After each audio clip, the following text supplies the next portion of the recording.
All right, people. What's going on? What's going on, everybody? No, yeah. So welcome to the Michael Garza Show. It is I, your host, Michael Garza. 4-3. Hold on. I need to wipe this thing down. It's been a while since I've cleaned this headset. To make sure that my headsets are at least in working order. Give me a second, you guys. I'm cleaning out my little headset before we start the show. I'll probably do it on this side, too. Yeah, let's do it on this side. Gotta clean the headset, boys. Gotta clean out your head. Remember, folks, clean out your headsets. I like using little cleaner wipes and stuff. These things are pretty dope.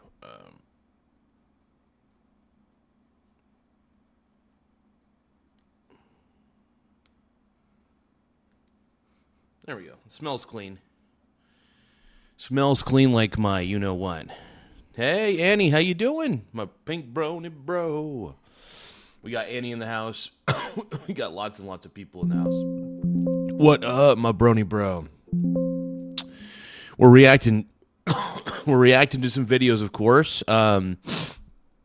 As always, I love what Trump is doing. Everybody says I'm a glazer. Everybody says I'm glazing meat.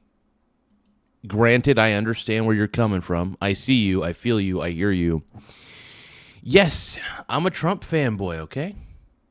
And I can't help myself. We got my boy E.T. E.T., dude. Oh, my God. So sexy.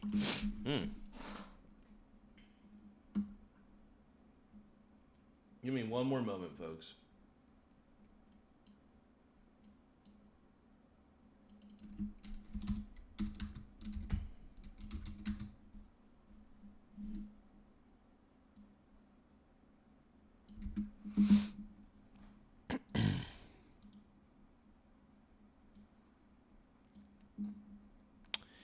Give me one moment, my pink brony bros.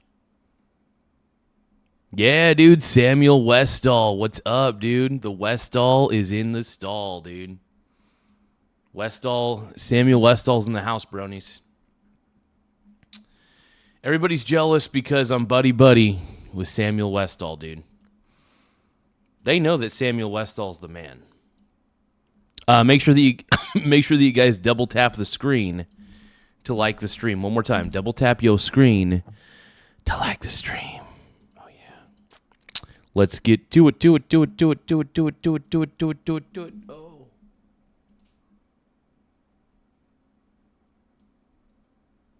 No, yeah. But yeah, like I say, double tap the screen to like the stream. One more time, double tap the screen to love the stream. Let's go, dude. If you love the stream, double tap your screen, bro. If you love it. No, yeah. Oh, shit, dude. Annie just sent a bunch of happy poop, yum, yum. Happy poop, yum, yum. Happy poop, happy poop, happy poop, yum, yum. Happy poop, yum, yum. Happy poop, yum, yum. Happy poop, happy poop, happy poop, yum, yum. Thank you for the 10 happy poops, Miss Annie. I appreciate it. It's a good way to start the show. Anytime we could start the show with happy poop, yum, yums, I appreciate it.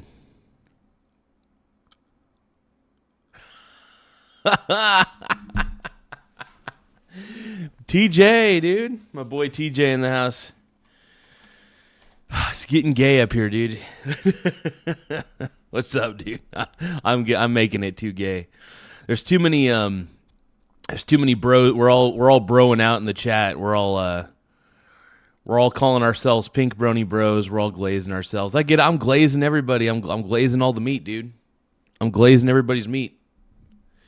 It's good to see you, Mr. TJ. Everybody, make sure that you guys check out TJ's page on the YouTubes. Total stud. Thank you, Annie, for the happy poops. And as always, I got to do that stupid, cringy song, the happy poop, yum, yum. Happy poop, yum, yum. Happy poop, happy poop, happy poop, yum yum. Okay, enough of that cringy shit. I got to stop doing those cringy. I love doing the happy poop dance though. I'm not gonna lie, that's the happy poop is my favorite gift on YouTube. Absolutely 100%. Now we're gonna start the morning off with a little bit of sexy Pete Hegseth. I'm not gonna lie, I kind of got a man crush on Pete Hegseth. I don't care. Everybody's like, oh, you're glazing Pete Hegseth. Dude, Pete Hegseth is the man, dude. Pete Hegseth. I want to see if there's an official like White House version of this.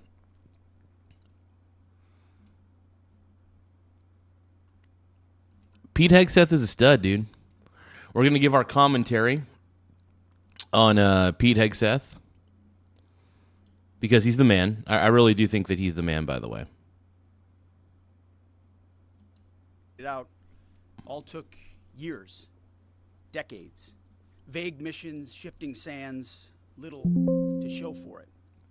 Operation Epic Fury has been laser focused from the very start.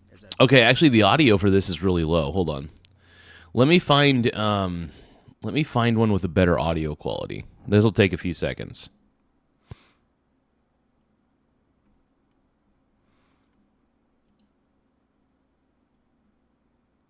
One moment. Let's try the Fox Business one. Let's see if that one's any better. All took years, decades. Oh, this sounds better. Vague missions, shifting sands. I can hear him better. To show for it. Operation Epic Fury has been laser focused from the very start, as I've said to all of you. Clear mission objectives, and ultimately, Iran will not have a nuclear weapon. And they never should. It's a bold and dangerous mission. Ever. A gift to the world. Historic. Courtesy of a bold and historic president. Let's see.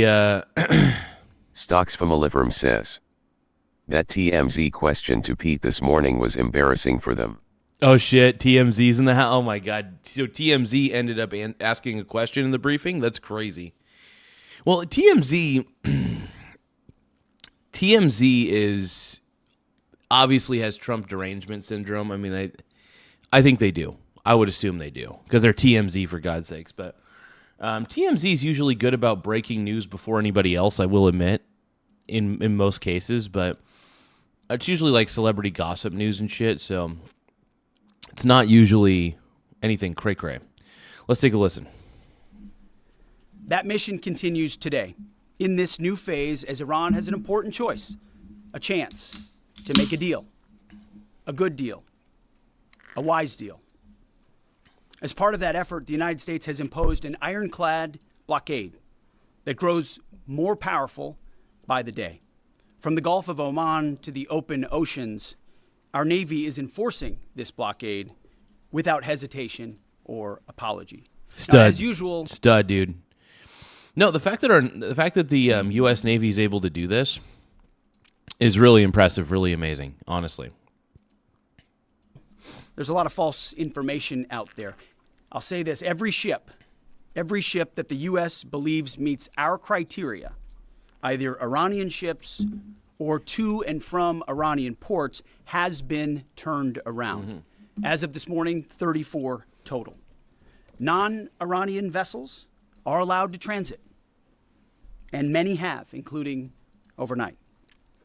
Not only is the blockade growing, in fact, a second aircraft carrier will join the blockade in just a few days, but this growing blockade is also gone global.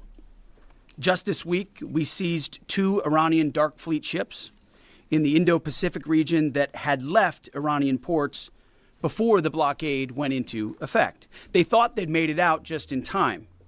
They did not. We seized their sanctioned ships, and we will seize more. Hot. Our blockade is growing and going. Dude, Pete Hegseth is the man, dude. I don't care what anybody says, bro. Hegseth is my boy. Don't forget to double tap the screen to like the stream if you guys can. Once again, double tap your screen to like the stream, yo. Don't tap it with your tip, though. Don't tap it with your tip. Don't tap it with your tip. You got to get a grip. Don't tap it with your tip. Don't tap it with your tip. You got to get a grip. Don't tap it with your tip. But double tap the screen to like the stream, everybody. Just don't tap it with your tip. Global.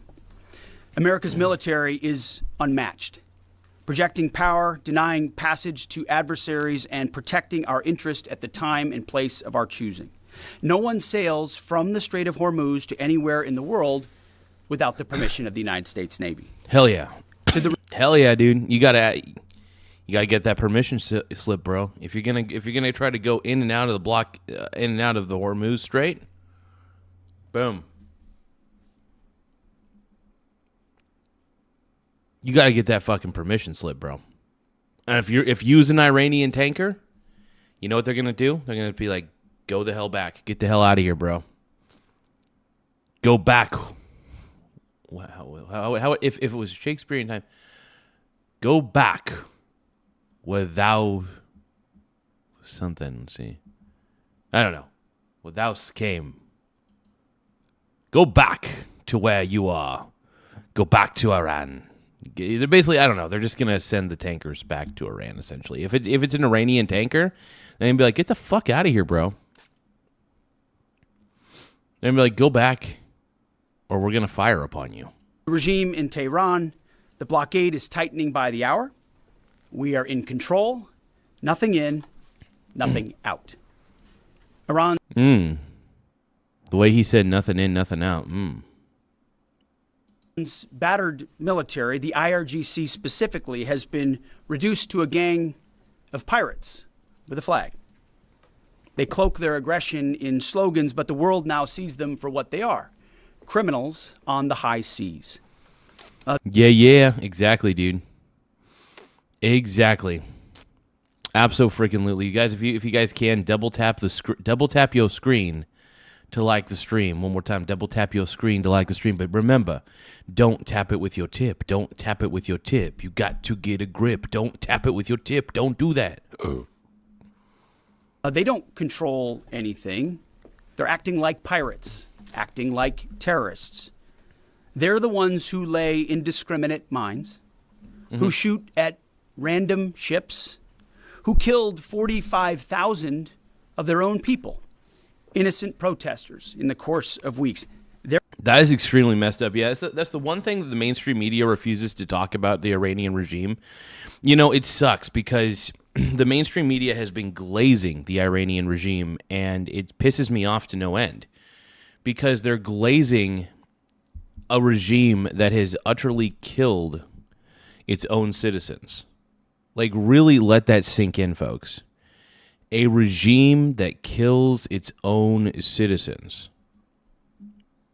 Like, really, really let that sink in. Is it sinking in? It's got to sink in at some point, bro. You're a pink brony bro, and you dance at the gay clubs. Oh, my God. We're just having fun on the stage in our hooves while wearing our man thongs. Let's keep going, man. Let's keep going. Their own people. They are the bad actors. Yep. The vessels Absolutely, that the bro. Iranians seized in recent days, a couple of them, they're not American ships. They're not Israeli ships. They're just random ships that drove where they drove their little speedboats up to and shot at those ships with AK-47s. Anyone with a speedboat, a gun, and the wrong intentions can do that. Yeah, exactly. They know that we, the United States of America, control the flow of global shipping. And we know that they know. Their real navy is at the bottom of the Arabian Gulf. Yep. It's worth saying again. 100%, dude. For 47 years, Iran has been at war with America, killing our citizens, our soldiers, and our allies, while previous administrations looked the other way. The real... Trump is the... Yeah, exactly. Other administrations, other presidents have done nothing about Iran. Nothing. And if anything, a lot of previous presidents have actually empowered Iran in a lot of ways. You could go back to the Obama agreement. I believe that actually empowered Iran. That's my opinion. And I'm glad that Trump brings that up, dude. Whenever Trump brings that up, I get happy because it's true. Obama, in a lot of ways, enabled Iran to begin with. One of the reasons that they were able to enrich uranium was because of that deal. Iran was able to get the funding they needed to build up their nuclear power. They were enriching uranium to near weapons grade levels. And by the way, does it surprise anybody that a government that would kill its own citizens for protesting the current regime, does it surprise you that they would do this, enrich uranium? It doesn't surprise anybody. In fact, if anything, it makes perfect sense to me. It makes perfect sense to me. So, yeah, it makes sense that they would enrich uranium to try to use it against their neighboring countries to do harm to everybody else. Iran should never and will never have uranium. Period. End of story. They just shouldn't have it. They shouldn't be able to enrich it. They shouldn't be able to do any of that. The more powerless Iran is, I believe that creates a safer Middle East. To be quite honest, I believe the more powerless Iran is, the less terrorism they fund. Look, if we can economically stronghold Iran, they won't be able to fund terrorism. They won't be able to fund their military. Good. Absolutely good. They shouldn't. Iran has been working in bad faith this entire frickin' time.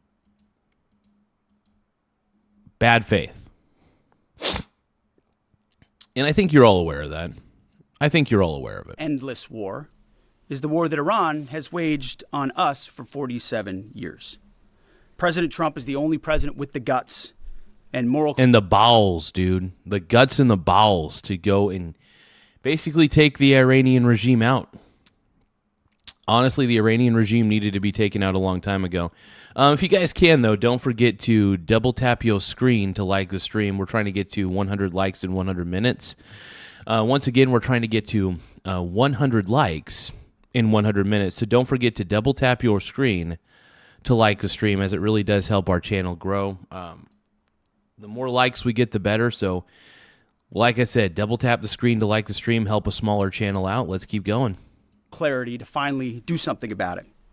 I see it every day behind closed doors. President Trump's fortitude is unshakable and his mission is crystal clear.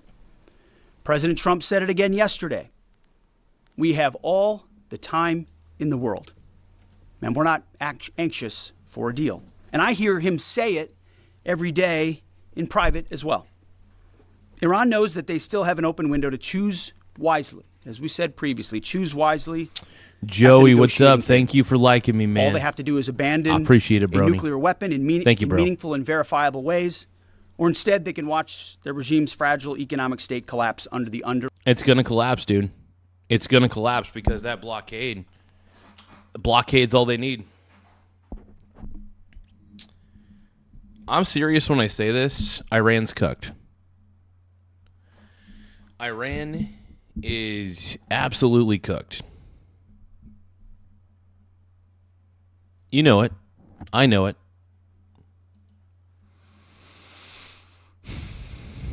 Iran's done for, bro.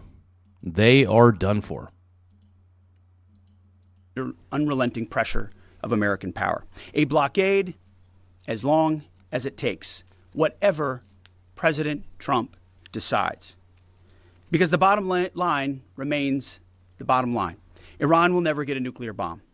The choice is theirs, but with this blockade, the clock is not on their side. Moreover, President Trump has authorized the United States Navy to destroy any Iranian fast boats that attempt to put mines in the water or disrupt passage through the Strait of Hormuz, to shoot and kill. Our commanders have clear rules of engagement. If Iran is putting mines in the water or otherwise threatening American commercial shipping or American forces, we will shoot to destroy. Now, absolutely.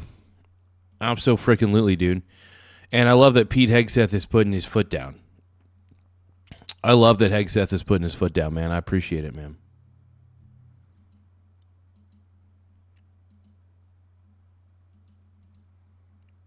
No hesitation, just like the drug boats in the Caribbean. It's also worth saying, this should not be America's fight alone. We barely use the Strait of Hormuz as a country. Our energy doesn't flow through there, and we have plenty of energy. Just look at the new global Congo line, headed to Texas. A beautiful picture. Europe and Asia have benefited from our protection for decades, but the time for free riding is over. America and the free world deserve allies who are capable, who are loyal, and who understand that being an ally is not a one-way street. It's a two-way street. We are not counting on Europe, but they need the Strait of Hormuz much more than we do, and might want to start doing less talking and having less fancy conferences in Europe and get in a boat. This is much more their fight than ours. Yeah, Iran's really cooked, is basically what it boils down to. Dude, Iran doesn't have a shot. And to all those people who keep saying, oh, U.S. is losing this war, how the hell is the U.S. losing this war, man?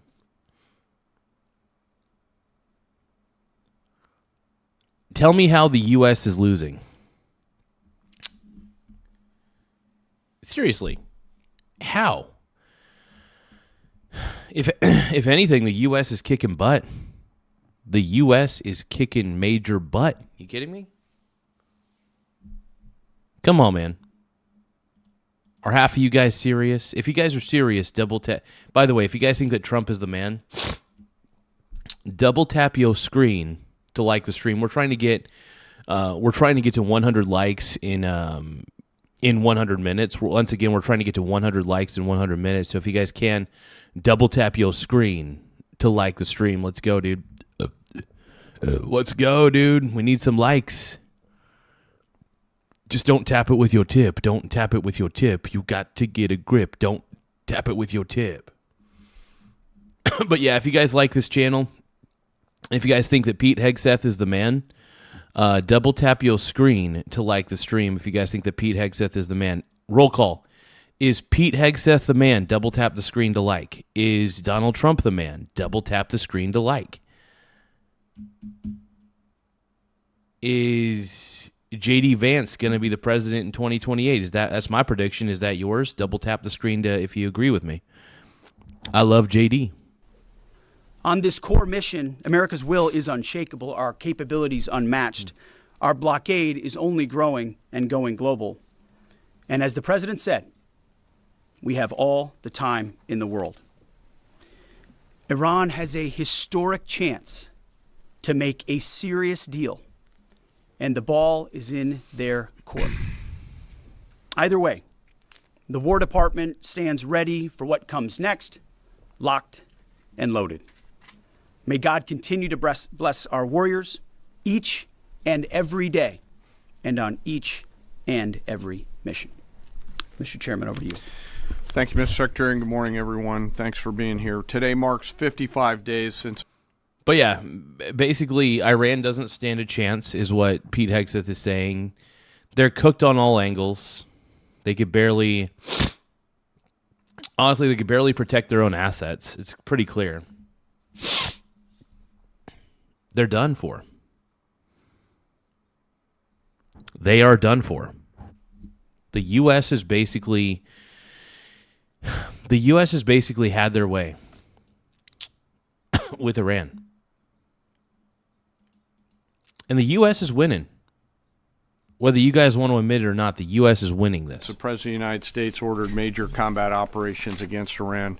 Today and this morning, the Joint Force remains postured and prepared to recommence major combat operations on the order of the President. On April 8th, the President announced a ceasefire, and last week, at the President's direction and on order of the Secretary, U.S. CENTCOM began enforcing a blockade against all commercial vessels going into and out of Iran and their ports. Simultaneously, the U.S. military, in support of the U.S. Department of Justice, was ordered to conduct maritime interdiction operations against sanctioned and dark fleet vessels globally. This operation also began on April 8th. And what I'd like to do this morning is update all of you on those actions and activities. Hell yeah, dude. We're getting that update. We need that update, bro. We need it. First, as I mentioned, U.S. Central Command continues to maintain a strict blockade on all the ports. We're enforcing the blockade across the board against any ship of any nationality that is transiting to or from an Iranian port or territory. We're closely tracking vessels of interest headed towards Iran and those moving You got it, man. You got it at this point. away from Iran that were outside the blockade area when this blockade was ordered. And as everyone saw this past weekend, we're prepared and postured to intercept them. As of this morning, 34 ships have met the U.S. blockade and made the wise choice to turn around. One ship did not, and that ship was the motor vessel Tuska. Over several hours this past Sunday, April 19th, the U.S. conducted maritime interdiction operations against the Tuska, whose crew attempted to breach the blockade line. The Tuska is a large container ship, about 965 feet long, or about the same size as a United States Navy aircraft carrier, and over 100 feet wide. The operation began about 4 a.m. Eastern Standard Time when the United States Navy destroyer approached her, and the crew and the vessel ignored warnings. And I've described how the destroyer force is operating in the area prior. Upon intercept and coming within visual range, American forces began to issue several clear and unambiguous warnings and inform the vessel and their crew that they were in a violation of the U.S. blockade and directed the ship to turn around. Over a 6-hour period, the vessel and her crew repeatedly ignored U.S. warnings. And then the U.S. Navy destroyer executed a series of pre-planned, carefully calibrated escalation options. Hell yeah, dude. So it sounds like they're just doing the right thing. It sounds like they're basically knocking out this Iranian regime. They're knocking them out to no end. Good. That needed to happen. By the way, if you guys feel like, if you guys believe that this war is over, that Iran is cooked, double tap the screen to like the stream. One more time. Double tap the screen to like the stream if you guys believe that Iran is basically cooked at this point, because I do. I don't think Iran stands a chance, bro. Iran is so cooked at this point. And if you guys, okay, how about this? If you guys think that Iran is winning this war, double tap your screen to like the stream. Let's see how many people actually believe that Iran's winning this war. If you guys believe that Iran's winning this war, double tap the screen to like the stream. And if you guys think that Trump is winning this war, subscribe to the channel.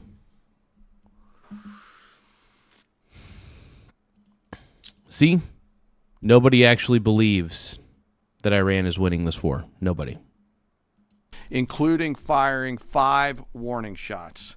The vessel and her crew continued to ignore warnings. And after exhausting all other measures, CENTCOM authorized disabling fire against the Tuska. U.S. sailors warned the crew of the Tuska to abandon the engine room, and at approximately 9 a.m. Eastern Time, the destroyer disabled the Tuska's engine by firing 9 inert rounds from the destroyer's Mark 45. That's wild, dude. That's a lot of rounds, by the way. 5-inch guns precisely into the engine room and engine space on board the Tuska. Not surprisingly, the vessel then reported issues with their engine, went dead in the water, and began to comply with U.S. directions and orders. At 4 p.m. Eastern Standard Time, CENTCOM ordered United States Marines to seize the ship. Via helicopter. How the hell is Iran won? Terry Pepsworth 9623 says, Iran has already won. Okay, Idiot. so explain to me how Iran has won this. Explain this to me, please. Their entire navy is sunken. Their entire navy's gone within a span of days. Their military's fractured. They have no real leadership at this point. Can you please explain to me how Iran is winning this? Please explain to me, with your infinite wisdom, Terry, how Iran has already won this. How has Iran won? Iran is losing this like crazy. Tell me, Terry, can you explain to me, please, how is Iran winning this? Somebody please explain to me how Iran is winning this. I don't understand. I don't think they are. And not just a matter of think, I know they're not winning. It's painfully obvious they're not. It's painfully obvious that they can't even contend with the United States. Helicopters, U.S. Marines maneuvered quickly to the disabled ship, boarded her from fast ropes via helicopter infiltration methods, and took custody of the ship. The ship and her crew remain safe in U.S. custody today. This is crazy, man. Let me now turn to global operations in the Pacific, and I want to highlight that this is a major interagency effort between the United States military, the White House, the Department of Homeland Security, and the Department of Justice. On Monday, April 20th, U.S. Indo-PACOM forces, in support of a Department of Justice request, interdicted the motor tanker Tiffany, which was transporting sanctioned Iranian oil. The Tiffany is a very large crude tanker, VLCC for short, and is also about the size of a U.S. aircraft carrier and capable of transporting approximately 2 million barrels of oil.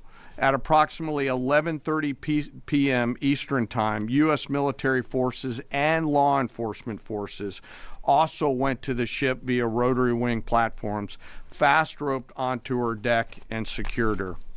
After the ship was secured, a U.S. Navy control team embarked aboard the Tiffany. Thank you so much, Annie, for the GOAT trophy. I appreciate it. Everybody give a shout out to Annie. Thank you so much for the GOAT trophy. Really helps the channel out a lot. So if anybody wants to send any gifts, we do appreciate it.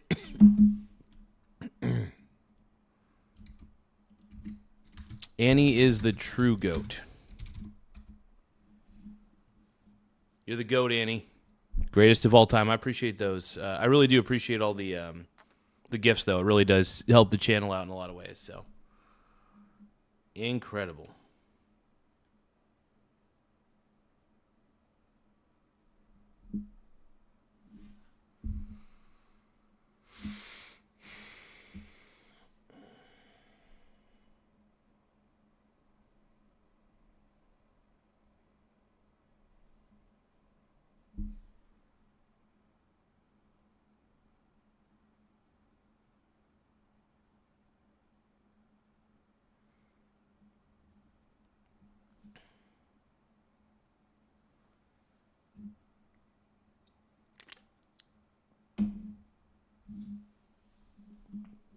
All right, let's keep going, man. And assumed control of the ship at 4 a.m. Eastern Time on April 21st. A Navy control team is comprised of sailors led by a boarding officer that assumes control of a seized ship in order to secure the crew, the cargo, and the vessel. And disposition of that first vessel is still pending. The next interdiction occurred on Wednesday, this past Wednesday. We got Chris Rule in the house. What's up, Uncle Chris? We got Uncle Chris in the house. We got Annie in the house. We got lots and lots of people, man. I think we even had Eric Von Erich at one point. We had Samuel Westall in the house. We got TJ. TJ's the man, by the way. We love TJ on this channel. But I appreciate the GOAT trophy, though. Appreciate it. Pretty dope.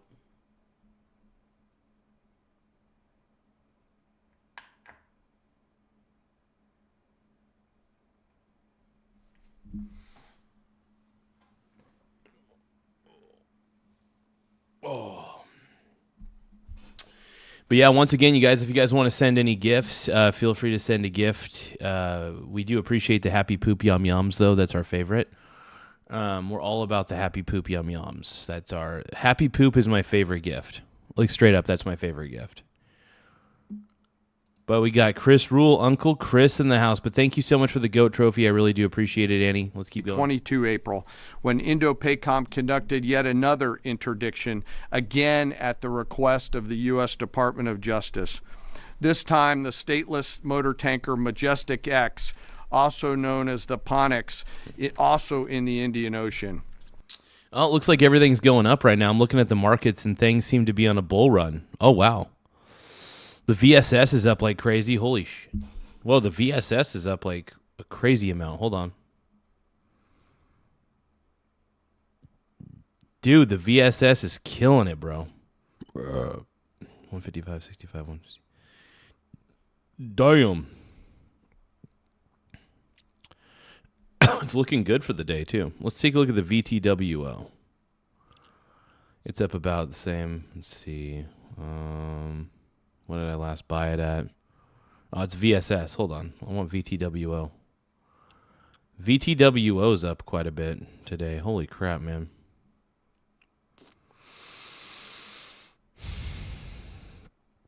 Oh, my last buy was actually pretty good, too. So I bought it really low. And then, yeah, let's sell it for a couple bucks. Why not? Sell one share for a couple bones. Profit. Hell yeah. Amazing. So we got a little bit of a profit there. So I'm profiting off a couple swing trades today. Bear with me, guys, while I do a couple swing trades. Silver's going back up. I bought silver at a lower price. That was nice. 67.86. It's not bad at all. Yeah, dude, making a little bit of money here, a little bit of money there. Gold is climbing back up like crazy. 88.31. Yeah, I love how volatile silver is, though. That's like one of my favorite things in the world is just the volatility of silver in general. Oh, wow. 69.20? 69.22? Yeah, let's just... When did I buy that? Was that 10:42 yesterday? What's today? Yeah, silver's looking good, dude. I'm going to sell one share of silver as it's riding up. They see me rolling, they hating, patrolling, they're trying to catch me riding dirty, trying to catch me riding dirty. Yeah, dude, I'm making a little bit of profit on the markets today, as always. Fuck yeah. Oh my God. Let's see, what else do we got here? Yeah, I love swing trading, dude. Swing trading is like the greatest thing in the world to me. It's like it's so much fun.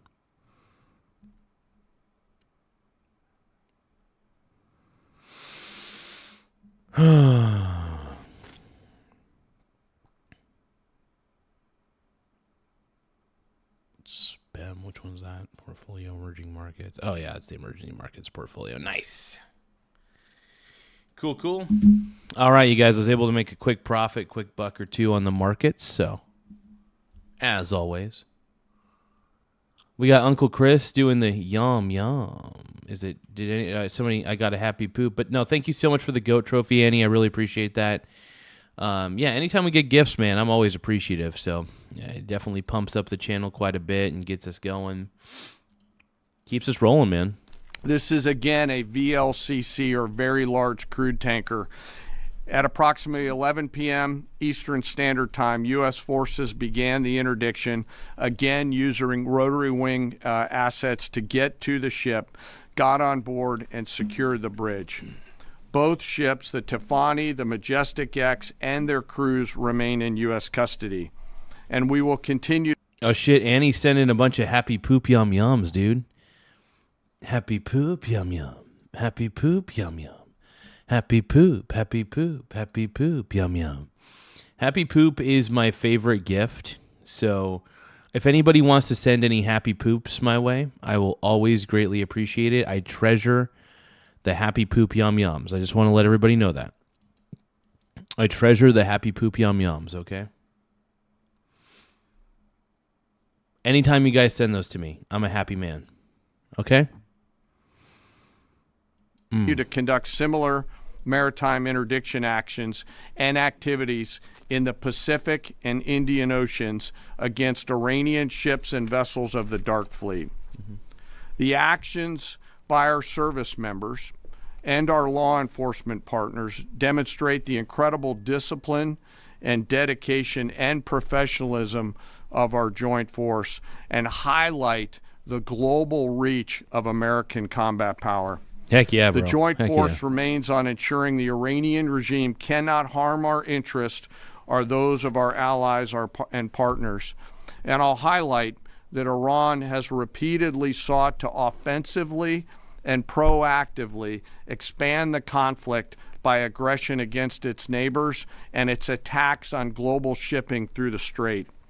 To date, Iran has attacked 5 merchant vessels, seized 2 of them that were attempting to transit the strait. And these include ships that Iran itself had cleared to proceed. Now, as I always do, I want to honor members of the Joint Force. Today, I want to highlight and proudly describe the essential role of our intelligence enterprise and the role that they play in. It's wild that we're using like less than 10% of our naval forces to do this blockade. Aren't we using like less than like 10% of our ships? So that means 90% of the ships are still out there, still available to use at any point for anything else. It's crazy. I mean, this blockade is actually going to economically stronghold Iran. It's going to force the Iranian regime to crumble. Look, nothing gives me greater pleasure than to watch the Iranian regime crumble. Trump doesn't want to actually kill anybody. Trump just wants to see this regime gone. He doesn't want to see this regime exist. And quite frankly, I don't think anybody does.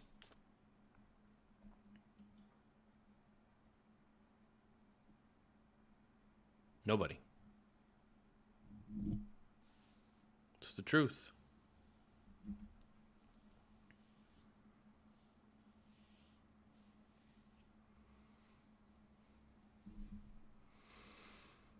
Let's keep going. Conducting our military operations. The totality of their work is the culmination of days, months, and in many cases, years of work by our uniformed and civilian intelligence professionals. We have been able to do the work that we are ordered to do because America's intelligence force, including our core collectors and analysts, have spent decades searching for every loose thread. From the determination of a particular intelligence requirement to that piece of intelligence being collected in the field by a military or interagency case officer to the rigorous analysis that goes into reporting on that finding, those team members spend their careers answering the incredibly important questions that we must attempt to answer before, during, and after operations. They live in the enemy's mind. Normally located behind the green door or behind the vault door in dark, windowless rooms across the world, 24 hours a day, 7 days a week, 365 days a year, are world-class intel members from DIA, our service intelligence components, NSA, NGA, CIA, NRO. I mean, these guys are keeping the world free. These guys are keeping America free. These guys are keeping the world safe by getting that intel that they need for the United States to succeed in wars like this. Here's the thing. Iran's not that powerful. Iran's not. The U.S. military was able to take out their entire navy in a span of, like, what, 3 days? It's beyond, like, Iran's cooked. Iran has no way there's just no way Iran can win this war. You know, to anybody who says that Iran can win this war, I don't believe you. If you are telling me that Iran can win this war, I do not believe you. You're lying, and you're disingenuous. There's just no way. And in the case of the operations that I've just described, the Office of Naval Intelligence all work tirelessly to sift through the mountains of collected information using tools, tactics, techniques, and procedures that I'm not going to discuss today. The sun never sets on these world-class professionals, and their goal is every minute of every day to be on the account. And they know the enemy. They know their combat capability, their weapons, their industrial and economic systems, and they know their leaders. their leaders' pattern of life, where they go, what they think, and what they do. Thanks to their work, we know Iran, and it is an incredible work that they do. Again, none of our operations that we've conducted during my time in this job could have been done without the service of these intelligence professionals. And the distance from those core collectors and those analysts to those Patriot crews who are defending U.S. forces forward or the fighter pilots is incredibly small. Every single day, as their mottos say, they are committed to excellence in the defense of the nation and to securing the future, and they're doing the work of the nation. Before I close, as I do every time, I want to highlight and remember our fallen. Today, I want to highlight the 63 victims of the terrorist bombing of the U.S. Embassy in Beirut, which occurred. Jeez, when did that happen? 43 years ago, just a few days ago, on April 18th, 1983. Oh, wow. At that time, this was the deadliest attack on a U.S. diplomatic mission, and this was the first attack conducted by Iranian-backed forces on Americans. The suicide bomber detonated a vehicle-borne improvised explosive device out in front of the embassy. Jeez, dude. God.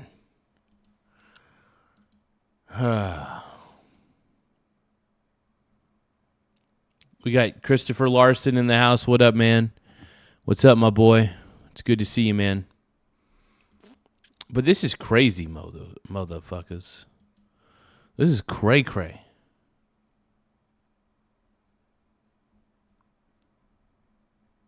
Yeah, we're hoping you're doing well, Mr. Larson. Killing 63. Now, we're definitely hoping that Mr. Larson's doing well, and I hope your mom's doing well, too.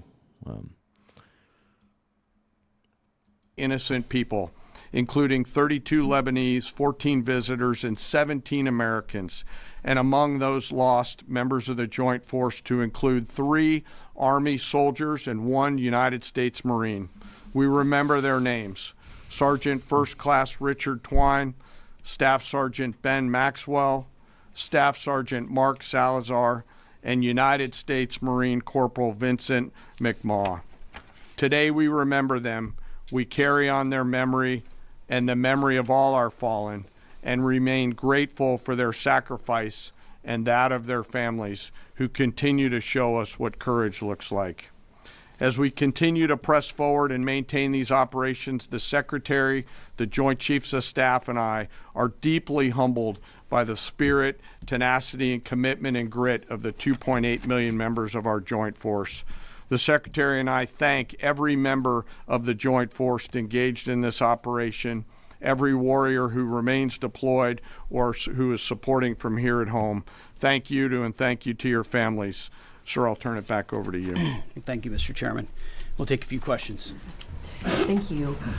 In your estimation, have there been increased or decreased instances of Iranian vessels either approaching or trying to breach the blockade the longer it is in effect? And another question about the mine threat. Has the mine threat been neutralized enough to facilitate freer flow in the straits? Well, to the second question, first of all, we are seeing vessels transiting. There are paths that are open. And part of what the president is threatening is ensuring if there's attempts to recklessly and irresponsibly lay more mines, we're going to deal with that. It's a violation of the ceasefire. So transit is occurring, much more limited than anybody would like to see, and with more risk than people would like to see. But that's because Iran is doing irresponsible things with small fast boats, crafts, like I said, with weapons on them. These are commercial ships, in some cases cruise ships. Being threatened by the. Wow. Holy crap, man. I mean, Iran needs to get a grip, dude. Iran needs to get a freaking grip. Iran's frustrating, man. They're extremely frustrating, bro. So as far as breaching the blockade, it's been a pretty consistent. There were a number of ships at the beginning. Then you had the interdiction that the chairman described, where we took out the engine room and disabled that ship. I think that sent a very clear sign that this is not a fake blockade. This is a real, full blockade. We'll use up to and including lethal force if necessary, and that stopped, and other ships have taken note of that. So any ships that have attempted, there's been levels of escalation, but none that far, and they've turned around. Absolutely, yes. Good morning, Mr. Secretary, Mr. Chairman. David Zier, Real America's Voice. To follow up on Alexandra's question, how big are these mine-laying boats? Can they be achieved from fast boats? And I wanted to follow up my last week question about as jet fuel stocks in Europe reportedly are only about 6 weeks left. They get most of their jet fuel from the Gulf. Have any European countries reached out to assist in cordoning off the strait and participating in escorts? I know there's a lot of talks. You saw I would call it a silly conference in Europe last week where they got together and talking about maybe doing something eventually when things are done. Those are not serious efforts yet. We would welcome that. We would welcome a serious European effort to do something about this strait and this passage, considering it's their energy capabilities that are most at stake. I think it's a wake-up call. It's a wake-up call for countries around the world. Either you have capabilities or you don't. Otherwise, you're at the behest of a country like Iran, and the only country that can do something about it is the United States military. Do you want to talk about the mines and the small crafts? They have a variety of smaller Boston whaler-sized boats. We have forces up there deterring and preventing them from continuing to do that, and we'll continue to do so pursuant to the orders of the Secretary and the President. But it would. Okay. Reckless mining like that is a violation of the unwise ceasefire. To do that. And very unwise to do. Absolutely. Jerry. Thank you. Pope Leo has made some strident comments about the war in Iran, and the U.S. Conference of Catholic Bishops recently put out a statement suggesting that the war does not fit the requirements of just war theory. And I wondered... I disagree with that. I think that this is absolutely a just war. You know, Pope Leo, I'm going to admit, is completely wrong on this. This is a just war.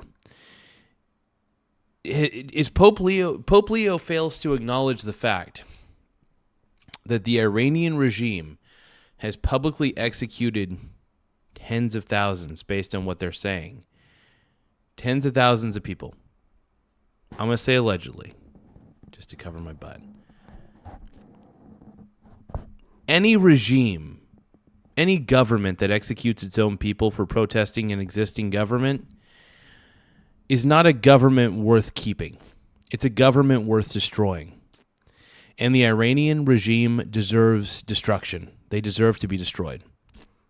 You don't kill your own citizens. How unethical is that? It's extremely unethical. You know it. And this is what's pissing me off. Is everybody says that the war that the U.S., I wouldn't even say the U.S. started this war. Iran started this war because they started killing their own citizens, enriching uranium to near weapons grade levels, and they've been the number one state sponsor of terror. If anything, Iran started this war a long time ago. We're just deciding to actually take action and finish it. If the Pentagon had thought about this war against the terrorist regime, say it with your chest, in terms of the framework of a just war, and if either one of you could talk about that. And then just my second question would be, the Pentagon recently, this week, gave well-deserved award upgrades to the members of Gulf Company 2-1 Marines who served at HKI and Abbey Gate during the withdrawal and evacuation. I wonder if you, Mr. Secretary, could speak a little bit about that and maybe give us a little bit more in terms of what to expect from this Afghanistan review in terms of further proper recognition and proper accountability. On the first question, Pope's going to do his thing. That's fine. We know what our mission is. We know what authority we have. We're very clear about that. We follow that. The orders of the president. We've got lawyers all over the place looking at what we're doing and why we're doing it and giving us every authority necessary under the Constitution and under our laws to execute it. So hell yeah, dude, they got their team of lawyers. See, that's exactly it. They got a good team of lawyers to back them. Look, Iran has been doing terrible things. The Iranian government's been doing terrible things for a very long time. Okay? I mean, this is just kind of an inevitability at this point.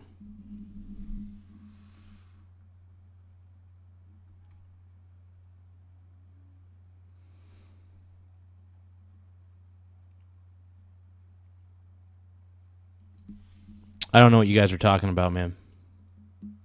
I don't know. Feel very confident across the spectrum about what we're doing and why we're doing and the legal justification that we're following in order to do it. You mentioned the Marines at Abbey Gate. And dude, Hegseth is the man, dude. He's saying the right things. He's doing the right things. Yeah.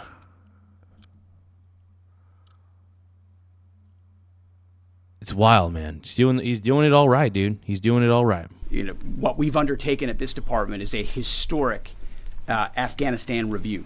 So we have, over the course of months, no, but he's making this happen, happened man. leading He's up making to this happen. The events at Abbey Gate That's and what the he does, disastrous bro. withdrawal in Afghanistan. There's never actually been a full accounting in this department of the decisions that were made. There's been sort of papered over congressional attempts, but never a real deep dive where we brought everybody in to talk about what happened and why it happened.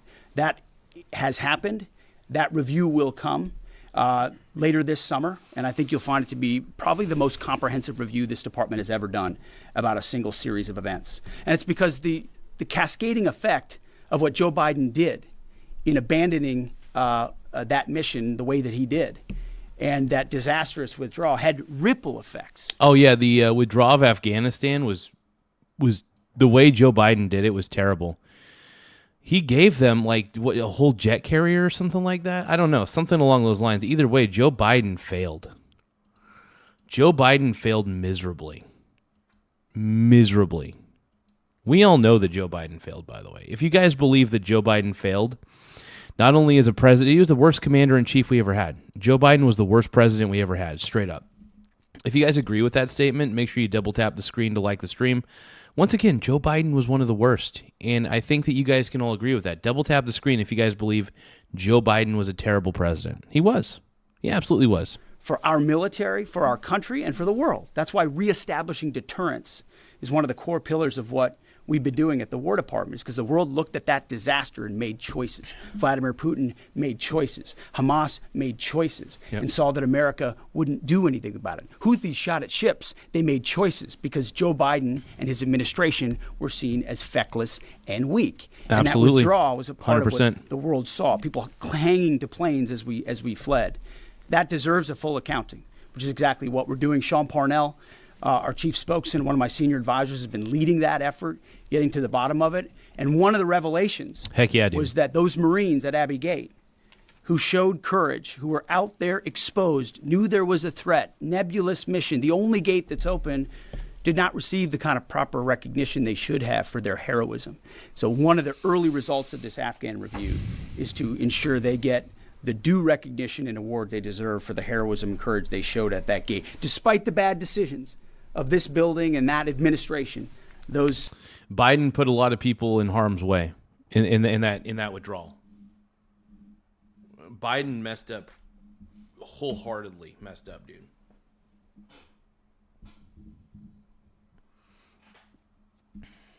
Joe Biden, man. Freaking Joe Biden, bro. Terrible. Joe Biden was one of the worst presidents of all time. Just saying. If you guys believe that Joe Biden was one of the worst and, honestly, in my opinion, a very corrupt president, double tap the screen if you agree with me. If you guys think that Donald Trump is on the right path, if you guys think that Donald Trump's the man, double tap the screen if you agree. Marines acted heroically, and we're going to recognize them for that. Jerry, thank you. Yeah, right here. Thank you. Michael Casey with O'Keefe Media Group. Earlier this week, James O'Keefe published a story on Department of Army Nuclear Chief Andrew Hugg, who revealed top secret national security information to a stranger he met on a dating app. Will you defer Mr. Hugg for termination and prosecution? Yeah, he won't work here anymore. That's crazy. He gave top secret information to some random chick on a dating app. Who was that? Who did that? I'm not saying Hegseth did that. I'm saying whoever did that. Who was that? I want to listen to that name again. Did heroically, and we're going to recognize them for that. Jerry, listen. thank you. Yeah, right here. Thank you. Michael Casey with O'Keefe Media Group. Earlier this week, James O'Keefe published a story on Department of Army Nuclear Chief Andrew Hugg, who revealed top secret national security information to a stranger he met on a dating app. Will you That is so stupid. Why would you reveal top secret information to some random hoe on a dating app? That is so dumb. What the fuck? Come on, man. You got to know better than that. You got to know. For Mr. Hug for termination and prosecution. Yeah, he won't work here anymore. And given the revelations, It's an easy one. will any changes be made to the current anti-espionage training for all Department of War employees now, given this? Well, we're always on the lookout for CI threats, any internal threats, anyone talking out of school about things they should not. We take leaking very seriously here, informally or formally, which is why some of the reporting done by some of the people in here is incredibly problematic. They're willing to publish things based on classified information that would potentially harm those in harm's way. And we think them doing so is incredibly irresponsible and unpatriotic. And it would encourage members of the press to think twice about the lives they're affecting when they publish things in their publications like the New York Times. Yes, Chairman, right here. Was the Tuska carrying single-use equipment to China? Sir, so I'm sorry, the question's right here. Thank you. Ryan Morgan with the Epic Times. Earlier this week, on that topic, there was a report, I believe, with the Washington Post that the Pentagon had briefed Congress that it could take up to 6. Oh, hey, I just got a GOAT trophy. Thank you, Jonathan. Everybody give a shout out to Jonathan3903 for sending a GOAT trophy. Thank you so much. Honestly, I want to give you a shout out, brother. Let's give Jonathan. Thank you so much for your love and support. You are the real GOAT. I am simply an imitation. But I'll keep trying, bro. To be my best. Everybody give it. Everybody give a shout out to Jonathan3903. Everybody, once again, give a shout out to Jonathan3903. Thank you so much for the GOAT trophy. That makes me feel like a total stud. It makes me feel like Michael Jordan. By the way, Michael Jordan is the GOAT and LeBron is not. But I love LeBron, but Michael Jordan's the real GOAT, man. E.T. says Billy the Bully says hi. Yeah, I try not to think about Billy at all just because he's just such a chud. If you guys want to send any gifts, though, my favorite gift is the Happy Poop Yum Yum. Preferably, I do love the Happy Poops. Happy Poop Yum Yum is my favorite gift. So if you guys want to send me one of those, I will always treasure it. I always treasure the Happy Poop Yum Yums. And let's keep going, man. So, yeah, I love all the gifts on here. I love all the virtual gifts on YouTube. But, yeah, Jonathan3903, bro. I got to give you your flowers, man. I love giving instant shout-outs to people who are willing to give gifts and super chats and stuff. And, you know, I appreciate it. And anybody who subscribes, I try to give real shout-outs to people who subscribe. But, man, I appreciate the gifts big time, bro. I really do. 6 months to fully sweep the Strait of Hormuz for mines. I was wondering if you could comment a little bit more on the specifics of the. Oh, Larson Christopher grew up watching Michael Jordan. Hell yeah. Thank you, Jonathan, for the Happy Poop Yum Yums. I appreciate it. Anytime we get a Happy Poop Yum Yum, I'm stoked, bro. Timeline, the range of time that it could take, and then just a general idea of how many mines have been placed. We would not speculate. Oh, hold on, you guys. I got a message I got to respond to.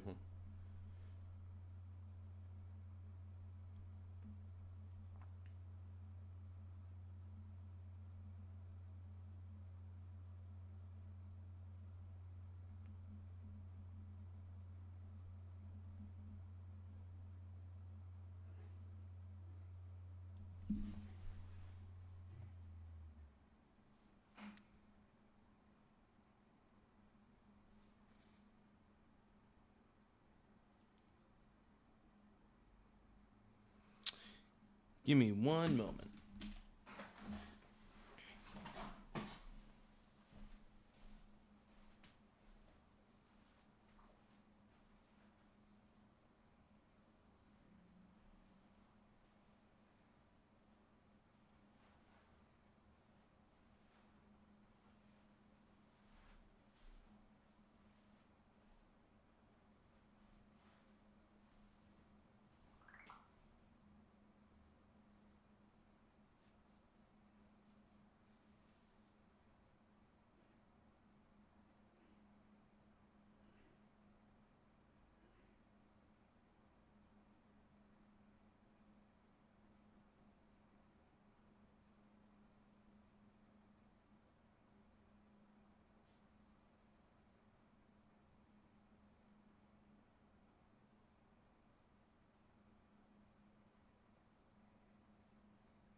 Sorry about that, everybody.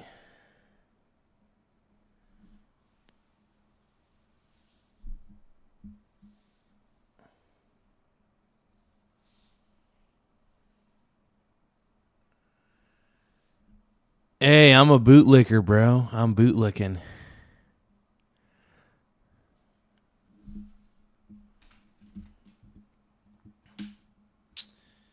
But thank you guys for the. I appreciate the happy poop yum yums. I appreciate all the gifts, you guys. You guys are incredible. Let's keep going. On a timeline, I saw that report. It was based on, again, another leak from a closed door session, which was supposed to be classified, and apparently, allegedly, that was something that was said about we feel confident in our ability in the correct period of time to clear any mines that we identify, and would encourage other countries to be a part of such an effort as well. But we're tracking that very closely. Mr. Chairman, do you want to add anything to that? No, sir. I think you covered it. Right here, new members of our press corps here. Jacob Wasserman with TMZ DC. Oh, TMZ. Oh, my God, dude. I want to hear this. So TJ was letting us know that TMZ, I guess, got embarrassed by Pete Hegseth because Pete Hegseth kicked butt. Essentially, I'm pretty sure it's TMZ. They ask the most cringy questions, and TMZ ultimately sucks ass. So we'll see what TMZ asks. Let's take a listen. We have two questions. I'm going to ask the first. My colleague will ask the second. You know, I've heard you talk a lot about bombing. We'll see. Sorry? We'll see. Okay. I've heard you talk a lot about bombing people and places. And when you give these orders to carry out this extreme level of violence, what's going through your mind and your body? Do you have like an adrenaline rush? Are you scared? Do you feel like you're on a power trip? Just walk us through and paint us a picture of what it feels like mentally and physically. It's a very TMZ question. My only thought process. It's a very TMZ question. Absolutely, it is. Oh my God, dude, Hegseth is going to. If you guys think that TMZ is mentally handicapped, sorry. Let's rephrase that. If you guys think that TMZ is a lowbrow celebrity gossip channel, double tap the like button if you think that TMZ is low IQ. If you guys think that TMZ is the Jerry Springer of news, double tap the screen to like the stream. If you agree that TMZ sucks and TMZ is nothing but celebrity gossip and that's all they're really good at, double tap the screen to like the stream. Let's go. Process is to ensure that double our tap that screen, warfighters bro. have everything they need to be successful, defeat and destroy the enemy, and they come home. I want them to feel empowered, to have every authority they need within our rules and within our law to bring maximum violence to the enemy. Because war is violent, war requires doing difficult things, but I want our people to feel empowered, so it's our guys that come home and their guys that do not. And sure, I'll give you one chance. Charlie Cotton from Teams EDC. You changed the Department of Defense to the Department of War. Would you consider changing the name again to the Department of Peace, since that's what we're all after? Well, that's the pursuit. It's a great question, actually. You go. That is okay. I'll admit that is a good question. Department of Peace would be an interesting name. I think renaming it to Department of Peace wouldn't be too bad. Absolutely. But for now, we're calling it the Department of War because honestly, if there's a war to be fought, you got to fight it. Look, we had to get rid of Iran. We had to absolutely get rid of Iran. It was completely necessary, and I think we all know it. When I say get rid of Iran, I mean get rid of their government. To stifle their government, right? It matters, man. Stifling the Iranian government matters. It's true. Iran deserves, no power, basically. Iran should have limited power, is all I'm saying. It's true. It's true. Iran, the weakest. A weak Iran is a good Iran for the country, for the Middle East. Iran has been the bully of the Middle East for so long that in a lot of ways they had this coming. Seriously. They had this coming. And I know that you guys say it's unfair or whatever. Blah, blah, blah. It's fair. It absolutely is fair. And I think you're aware that it's fair.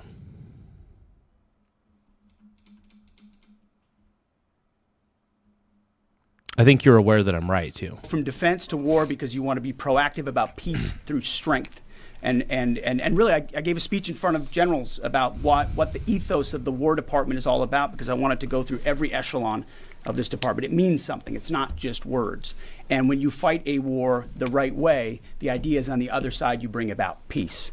That is what we'd like to see the most. In fact, I once did a video about the one institution that should win the Nobel Peace Prize every single year is the United States military. Because oh, yeah. Oh, absolutely, because nobody wants to start a war when the United States military is present. Absolutely. The U.S. military deserves a Nobel Peace Prize. Absolutely, 100%. I can't agree with that more, dude. In fact, I completely, wholeheartedly agree with that. Absolutely, Hegseth. 100% I agree with that, bro. 100%, bro. 100. we are the guarantor of the safety and security, of, not just of our country, but of a lot of people in this world. Last question. Yes, sir. Thank you very much, Mr. Secretary. I do appreciate your time. Since February 28, 725 drones and missiles have hit the Kurdistan region as your loyal ally. Damn. Killing 22 people and injuring 100 others.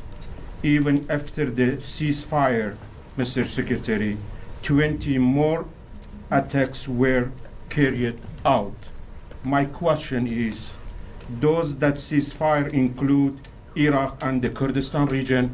And really, what is your clear policy toward proxies? Why I am asking this question, by President Masoud Barzani's statement, 5 times targeting his office, even targeting President of Kurdistan region residents in the Hock City.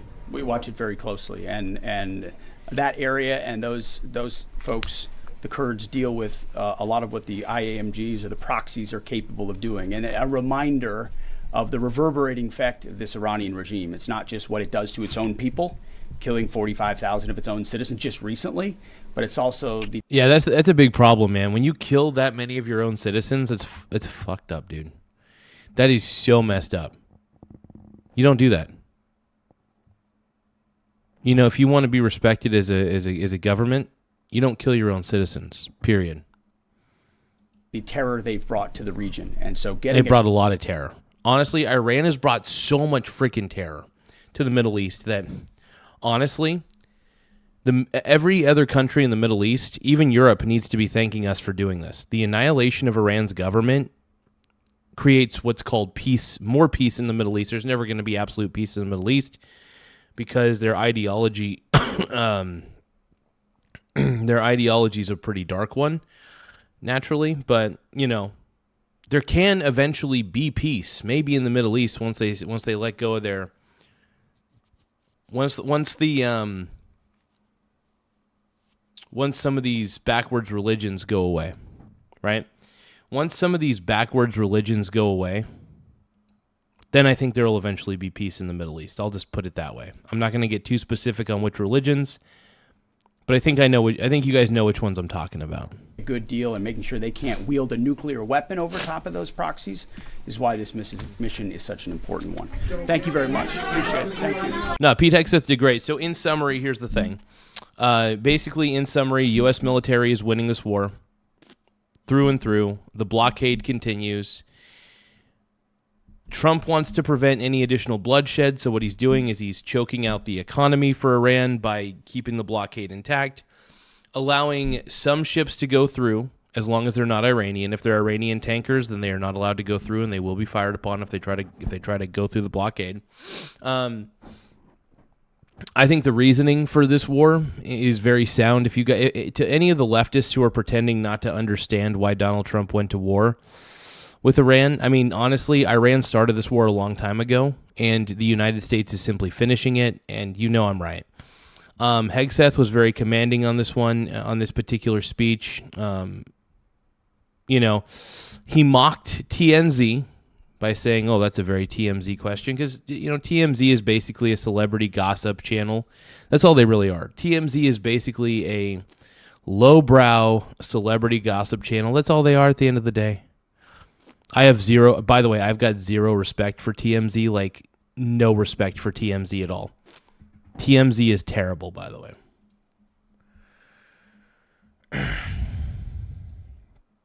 What I'm trying to say is TMZ sucks. Just saying. TMZ is awful, dude. Anybody who actually like watches TMZ, I mean, I feel bad for you, son. I got 99 problems and a bitch ain't one. Hit me. Everything you say to me brings me one step closer to the edge, and I'm about to break.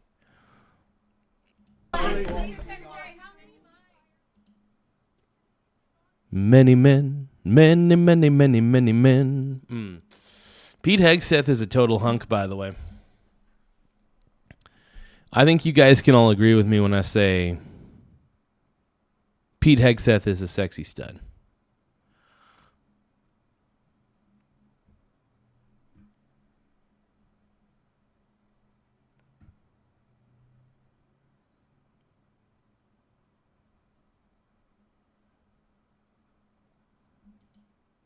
So for the first time in decades, we have 3 United States aircraft carrier strike groups operating in the Middle East. Look at it's pretty crowded in there.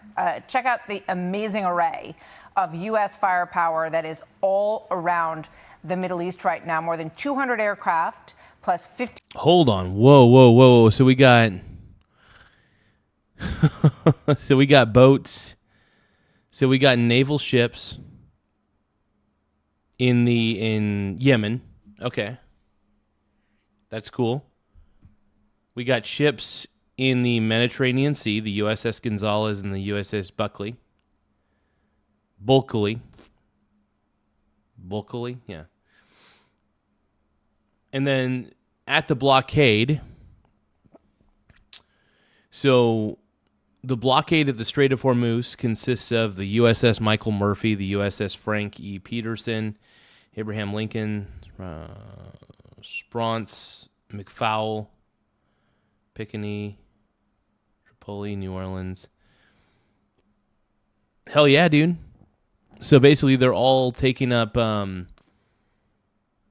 I mean, this is a massive blockade. That's 1, 2, 3, 4, 5, 6, 7, 8, 9, 10, 11, 12, 13. That's 14 ships. 14 naval ships blocking and choking out the Strait of Hormuz, preventing Iranian tankers from leaving the strait. This is great, man. This is great. Honestly, choking out the Iranian economy is the smartest thing that one can do. And here's the thing. This is a developing story from Fox News. Top Iran diplomat heads to Pakistan to resume talks. So we're going to see what this is all about. And we're going to keep going with it, man.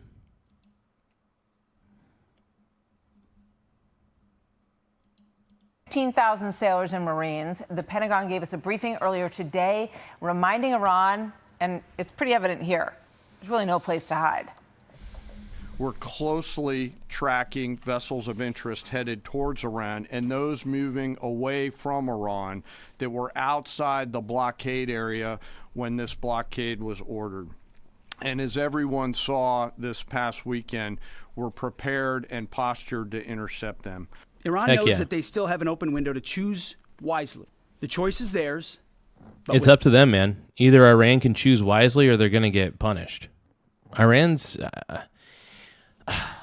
making the dumbest decisions ultimately, in my opinion, and it's just crazy to me that basically Iran would rather choose death. Iran's regime wants to choose death. Terrible. With this blockade, the clock is not on their side. And Mark Meredith is joining us live at the White House this morning with more on this. Hi, Mark. Bill, good morning to you. Happy Friday. The White House says it has both the time and resources to keep the U.S. blockade of both Iranian ports and ships in place. But when it comes to the Strait of Hormuz, the administration also very eager to see cargo traffic move through at a more normal pace, while at the same time, the president is threatening Iran and its proxies not to interfere. Iran has an important choice, a chance to make a deal a good deal. Do they? I mean, a they wise should. deal. As part of that effort, the United States has imposed an ironclad blockade that grows more powerful by the day. From the Gulf of Oman to the open ocean. The question is, can Iran stop being stupid? The question is, can Iran stop being stupid? That's the question. That is the question. Can they stop being dumb? No, they can't. They just can't. It's pretty obvious. Iran makes all the wrong moves.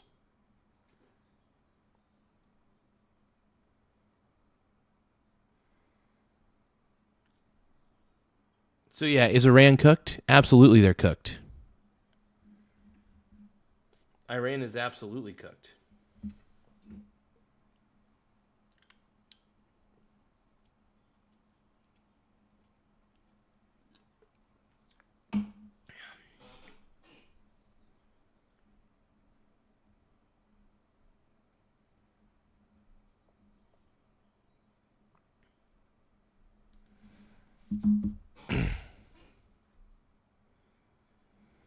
But yeah, no, Iran's absolutely cooked, for sure.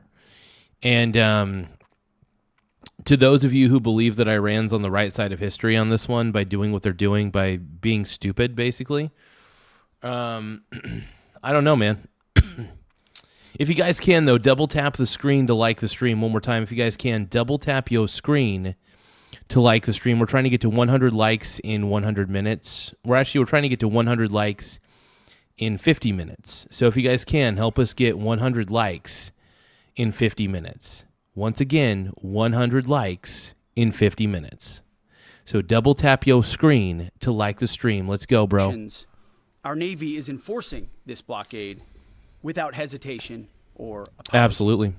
The Secretary's comments coming one day 100. after the president Hell posted yeah. online that he had ordered the Navy to shoot What a and kill stud, dude. any of the boats that I are putting love mines Pete in the Hegseth, waters bro. of the Strait of Hormuz, that there would be no hesitation. Well, that's the military front. When it comes to peace talks, some new developments today as the Pakistanis first announced that Iranian officials, including Iran's top diplomat, will be heading to Islamabad this weekend for additional talks. We're looking to see what the U.S. reaction. I'm actually surprised that a top Iranian diplomat is heading to Pakistan for peace talks. That really is actually a little bit shocking because it just seems like they haven't been all that interested, and now suddenly they are.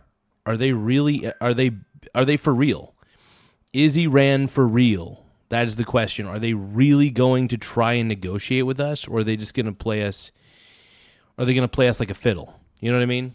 I don't trust Iran in this, and I think the U.S. should barely trust Iran in this situation. I just don't know how you can trust Iran in this type of scenario. You know what I mean?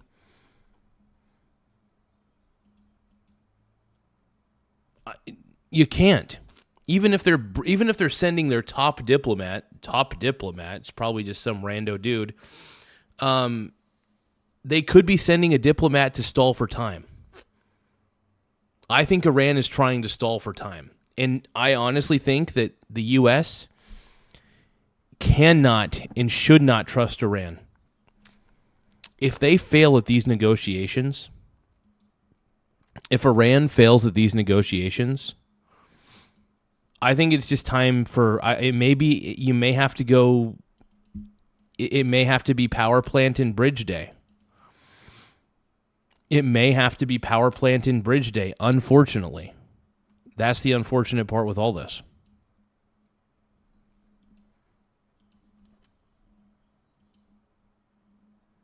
May be to that. It's unclear if this is going to be the pivotal change in negotiations, but it all comes as new polling from Fox shows where Americans are focused on. And believe it or not, it's not Iran. Instead, it's about inflation and prices. Democrats this week say they plan to. It's really short-sighted. It is honestly short-sighted because nobody thinks about the long term, unfortunately. They think about the short term. And in the long term, gas prices are going to go down because of the U.S. ending the Iranian threat to the world, right? Really think about this, you guys. Really think about this. Use your brains. Iran is no longer a threat to the world. Iran can no longer be the number one state sponsor of terror because of this. That's great. Iran can't hurt anybody. The government of Iran cannot hurt anybody anymore. This is great. Do you guys not see what I'm seeing? Do you not see what I'm seeing, man? The Iranian regime is cooked. They're cooked. They've got no shot. The people of Iran can take over. They could take their government back, is what I'm trying to say. The people of Iran can take their government back. I mean, this is a very important step to healing for this country, for that country. Absolutely is. 100%. I think you guys know that I'm right in your heart of hearts. You guys got to know that I'm right on this one. You have to know. Now I want to know. Can you show me? To hammer that message home. I want to know. Iran's in a stronger position now than it was before Donald Trump started his reckless war of choice. And the American people are worse off. It's not a war of choice. It is not a war of choice. It was a war of necessity. Think about it this way. Iran has been doing piece of garbage things for a long freaking time, right? Iran's been doing piece of garbage things for a very long time. This was necessary completely. Absolutely 100% necessary, and we all know it, right? We all know that Donald J. Trump made the right decision because Iran started this war a long time ago by being the number one state sponsor of terror, by enriching uranium to near weapons grade levels, by killing their own citizens. I repeat, they killed their own citizens. That's a freaking huge deal, by the way.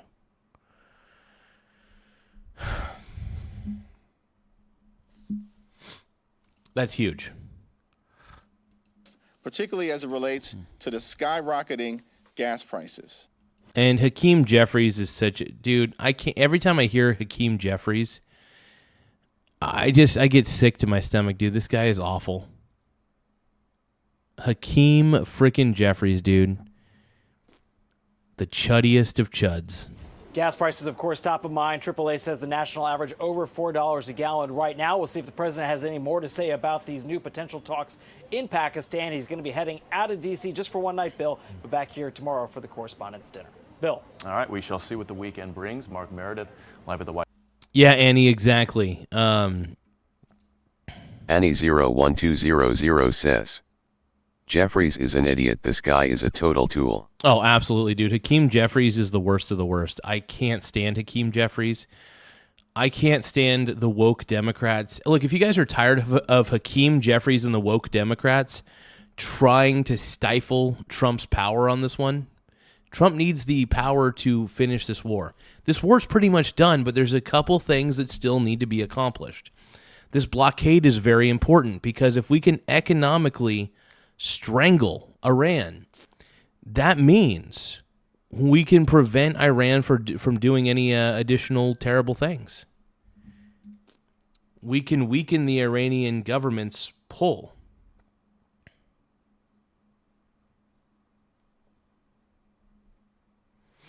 Give me another moment, you guys. Sorry.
Thank you guys for subscribing to the channel. If you guys can, don't forget to tap the subscribe button in the upper right-hand corner. One more time. If you guys can, don't forget, if you guys believe that Donald Trump's the man, if you guys think that Donald Trump is the greatest president of all time, please tap the subscribe button. We're currently sitting pretty at 10,249 subs. Once again, we're at 10,249 subscribers, so don't forget to tap the subscribe button and help our channel out. We're a little smaller, but we're still growing at a rapid pace. So 10,249 subs. Help us with our growth path, and we'll do the best we can to keep entertaining you. White House, Mark, good to see you. So as we've been reporting, Iran's leadership is deeply fractured. And we'll see who shows up for this meeting that is said to be in the plans now. There's the official power structure, such as it is. I mean, who's actually running the show? Hey, thank you so much, Annie. Whoa, a firework for 3,000 joules? Everybody give a shout out to Annie for sending a firework for 3,000 joules. Holy crap, that's a lot of joules, man. I'm going to give that firework a love. Let's give Annie her love on this one. We got to give Annie the love here.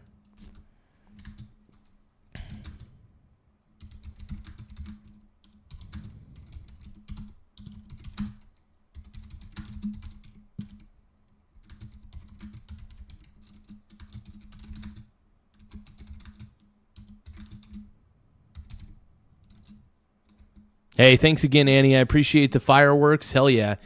Everybody give a shout out to Annie for sending a firework. If you guys want to send a gift, feel free. The more gifts we get, the better. It does help the channel grow, so please do not forget to send a gift.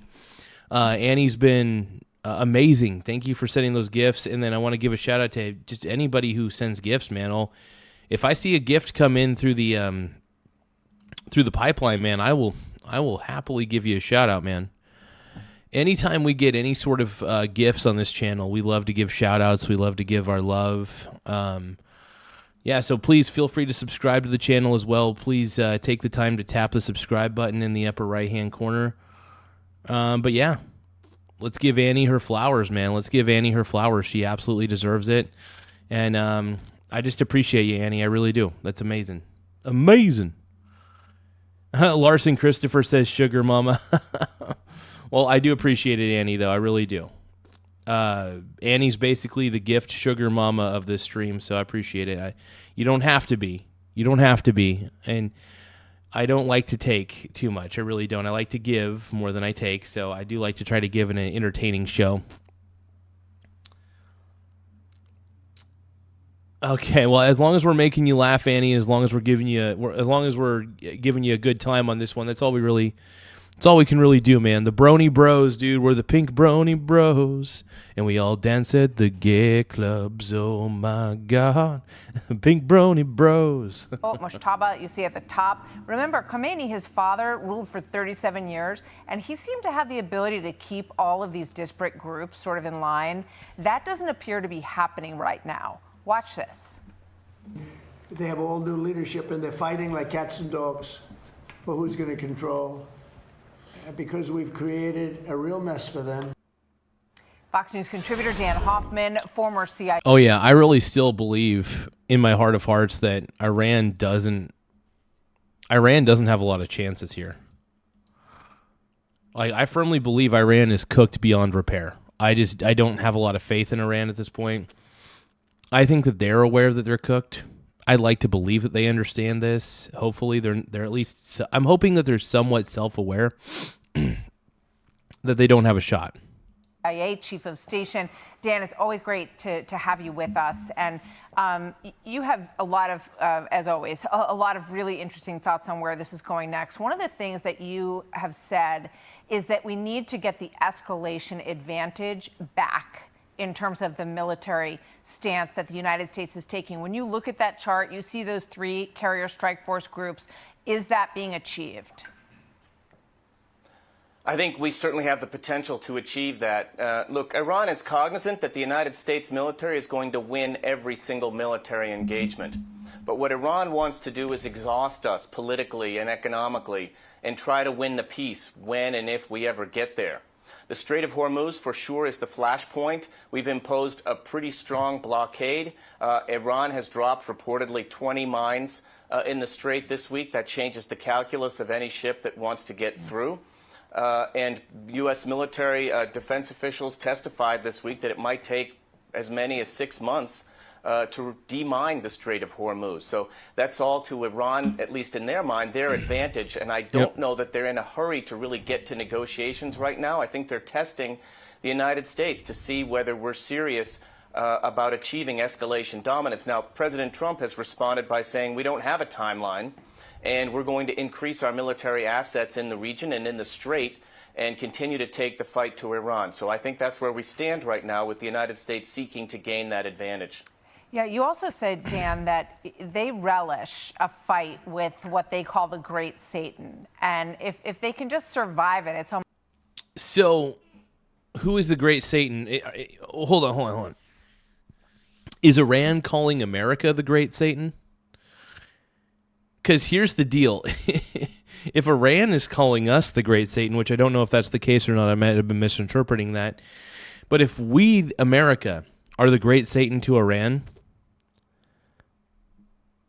have they looked themselves in the mirror, by the way, Iran? Have they looked at their own backwards culture? If you're going to call us the Great Satan, have a look in the mirror. Just look at your culture, Iran. Take one good look. And self-reflection's a good thing, by the way. Just because a culture exists doesn't mean it deserves any sort of respect. Just because a culture exists doesn't mean it deserves respect. In fact, if anything, not all cultures are created equal. Some cultures have, in my opinion, the most backwards traditions you could ever see. And typically, most of those things are to appease their god of some kind, right? So, I don't know. Not a fan. Not a fan of Iran. Really not at all. That's just it, man. That's just it.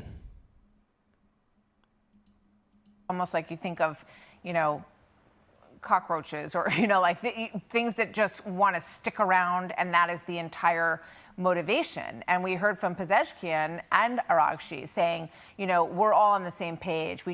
We're all for the survival of Iran. So when you hear that there's this meeting happening, and now they're saying they're going to send a small delegation, which I thought was interesting because last time they sent about 30 people and they were all fighting with each other in the room. So obviously they figured out that's not a good look. Do you think this is going to be all about Araghchi? Do you think that Galibaf is out of the picture? What's your assessment of how much power these negotiators really have, Dan? I think right now they are subservient to the IRGC because Iran is at war with the United States, and the IRGC is taking the lead in conducting that war. Foreign Minister Araghchi is going to lead this delegation reportedly to Pakistan. The United States is not included in these discussions. I think in the backdrop of this, Iran... Hold on, we need to confront somebody who's really woke. There's this guy named Carl is Honest. Every time Fat opens his bootlicker... Oh, my God. Hold on, let's see what... Carl is Honest. Carl is lying. You should... Honest E. Hey, Carl is Honest. You need to rename yourself to Carl is Lying through his teeth. Instead of calling yourself Carl is Honest... Carl is lying through his teeth because he's disingenuous. All right? So I'm going to give you a shout out, Carl. You are not honest, bro. If you think that Iran has any shot at winning this war, you are not honest. In fact, you're a lying sack of potatoes. That's what you are. You're a lying sack of potatoes, bro.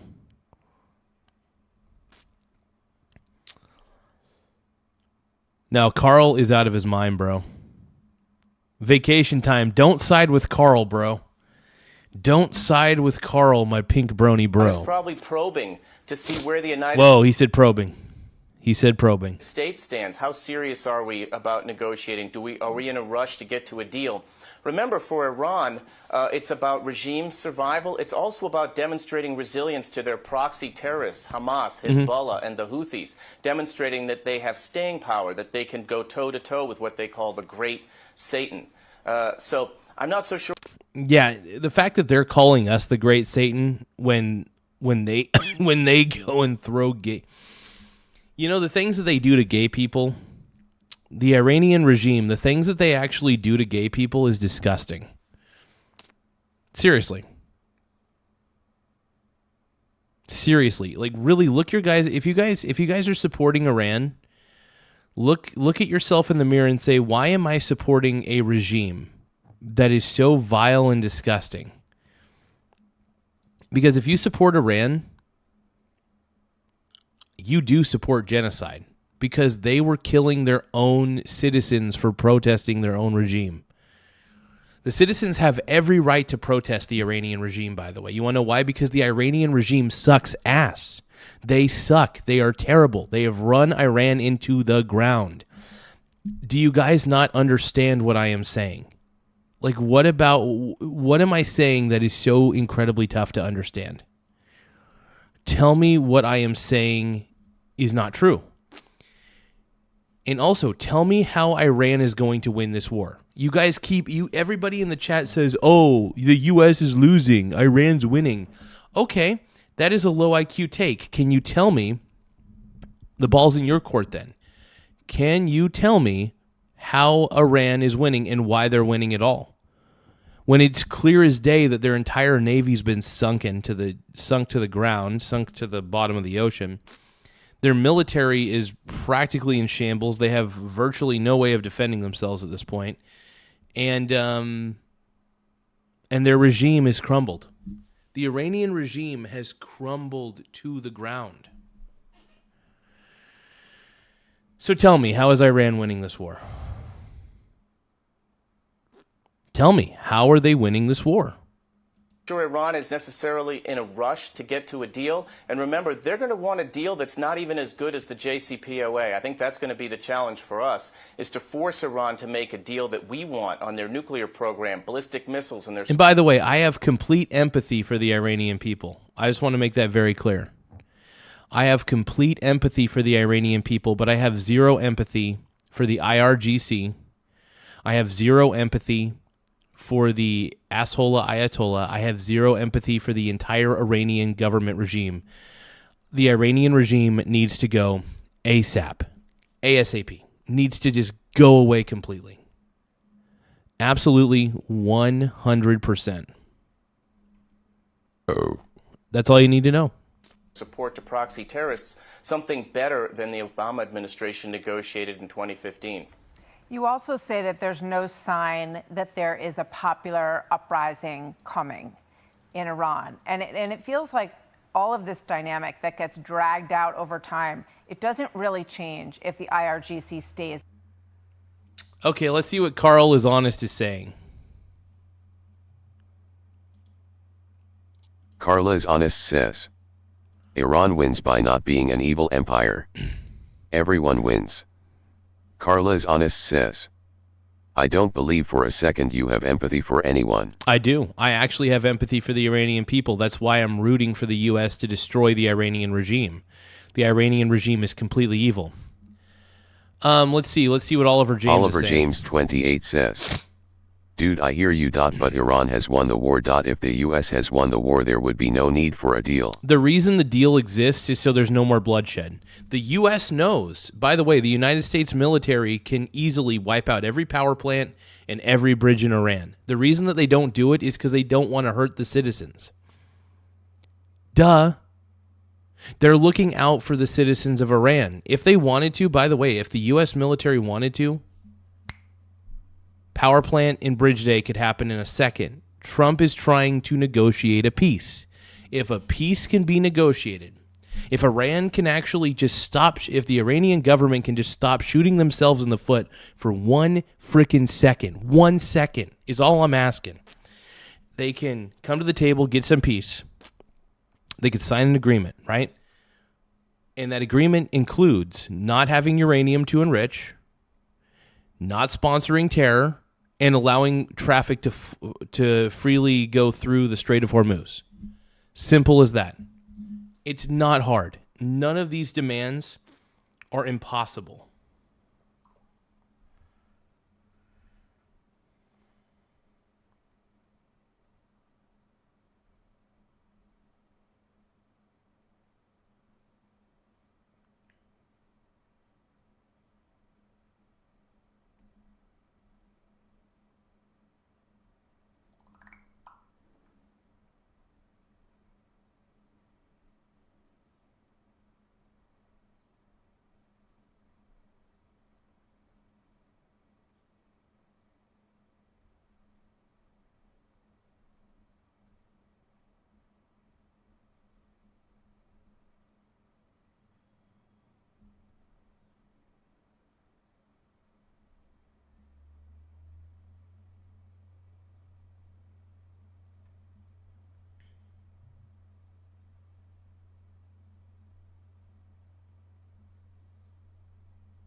Is in control, does it? Yeah, I think that the question at the beginning of this war was, could we change the regime? Well, we did. Nah, dude, I'm a Trump fanboy, by the way. If you guys are fans of Donald Trump the same way that I am, make sure that you double tap your screen if you agree. If you agree that Donald Trump is the greatest president of all time, double tap your screen if you agree with me. Double tap your screen to like the stream if you think that Trump is the greatest president of all time. If you guys believe that Trump is the GOAT, the man, double tap your screen to like the stream, yo. Double tap that screen to like the stream, yo. Oh, and also press the subscribe button, too. Don't forget to tap the subscribe button in the upper right-hand corner. It does help the channel grow in more ways than one. We decapitated the regime by killing the Ayatollah, but we didn't. Don't forget to call him the asshola Ayatollah. He is the asshola Ayatollah. Necessarily change the regime. Did we, or could we change the regime's behavior? I think that's still an unanswered question, and it may take some time before we arrive at an answer. I am sure that Director of CIA Ratcliffe is pulsing all of our sources inside Iran to determine just how serious the Iranians are about their negotiating strategy, what their plans and intentions are, so that the president can make the most educated foreign policy decisions. Yeah, well, our intelligence. Heck yeah, brother. Heck yeah. Go Trump, dude. All I say is go Trump. Trump's the GOAT. We all know that Trump's the man.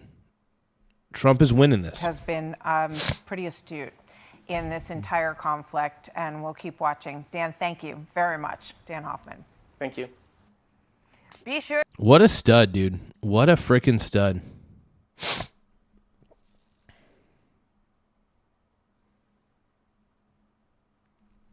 Oh, Levitt says Trump is strangling Iran's economy. Let's take a listen. Indeed. Let's see if we can get that confirmation by bringing in the White House Press Secretary Caroline Levitt. Caroline, great to see you in what may be your last television appearance before you go off on maternity leave. It's very exciting for your family, I'm sure.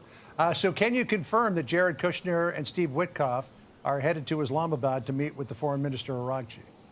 Well, thank you, John, for having me. It's great to be with you, as always. And yes, I can confirm Special Envoy Witkoff and Jared Kushner will be off to Pakistan again tomorrow morning to engage in talks, direct talks, intermediated by the Pakistanis, who have been incredible friends and mediators throughout this entire process, with representatives from the Iranian delegation. Look, the Iranians reached out, as the president called on them to do, and asked for this in-person conversation. So the president is dispatching Steve and Jared to go hear what they have to say. And we're hopeful that it will be a productive conversation and hopefully move the ball forward towards a deal. I mean, look, President Trump has made his red lines throughout this entire process very clear. He was flexible in extending the ceasefire.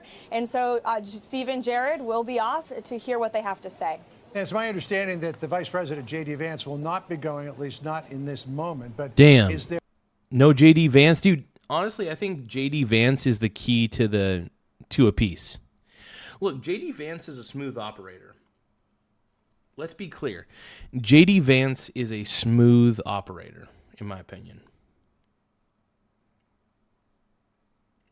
I think people realize that I'm right on this, right? Come on, man. Come on. Oh, yeah. Is there any indication that the Iranians are any more favorably disposed to accepting the U.S. conditions than they were the first time around? Well, I think we'll see, and that's part of the reason that both Jared and Steve will be on their way. The president always wants to give diplomacy a chance. It's always his first option, and he's willing to do that here again. The vice president remains deeply involved in this entire process, and he'll be standing by here in the United States along with the president and the Secretary of State Marco Rubio and the entire national security team for updates. And of course, everyone will be on standby to fly to Pakistan if necessary. But first, Steve and Jared will be going over there to report back to the president, the vice president, and the rest of the team. All right, definitely going to be a busy weekend of news. The big issue in the last couple of days has been these Iranian fast boats, the Mosquito Fleet, as the Secretary of War has been calling it, harassing ships of various registries, not allowing them to pass through the Strait of Hormuz, going up and actually shooting at them from these fast boats. Here's what the Secretary of War said about that earlier today. Iran's battered military, the IRGC specifically, has been reduced to a gang of pirates with a flag. Damn. They cloak their aggression in slogans, but the world now sees them for what they are: criminals on the high seas. They don't control anything. They're acting like pirates, acting like terrorists. So the Navy, for the most part, lies at the bottom of the ocean, and you've got these fast boats running around. The United States Navy has got plenty of practice shooting drug boats out of the water. Why not just apply that process here? Well, you heard it straight from the Secretary. Yeah, so hold on. Let me hear that one more time. Here's what the Secretary of War said about that earlier today. Iran's battered military, the IRGC specifically, has been reduced to a gang of pirates with a flag. They cloak their aggression in slogans, but the world now sees them for what they are: criminals on the high seas. They don't control anything. They're acting like pirates, acting like terrorists. So the Navy, for the most part, lies at the bottom of the ocean, and you've got these fast boats running around. The United States Navy has got plenty of practice shooting drug boats out of the water. Why not just apply that process here? Well, you heard it straight from the Secretary of War this morning, and he's doing an incredible job on behalf of the president and our armed forces. And you heard it from him. The Iranian Navy, which was once the most powerful naval fleet in the Middle East, has now been reduced. Yeah, it's been reduced to rubble, basically. That's the thing. We all know that Iran's entire military is gone. They're pretty much just done completely. And will people fully admit to this? No. Should they admit to this? Yeah. Or, I just think that there's a lot of stupidity here. Give me one more moment, you guys.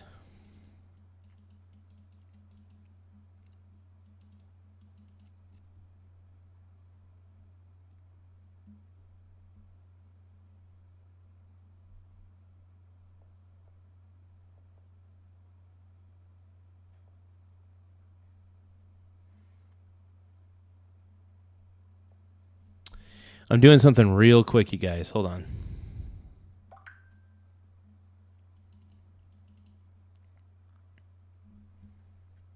Maps. I think I already have that one. Let me take a look here. That one's down quite a bit. It's extremely speculative. Really.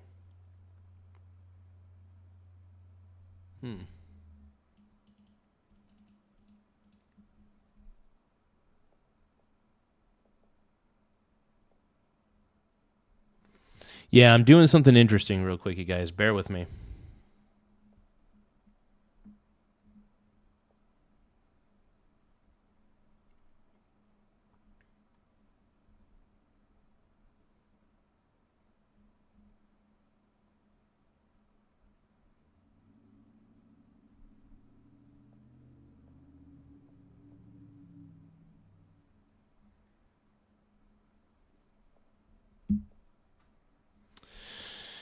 Okay, let's see. That's one I got. Let's see here. Let's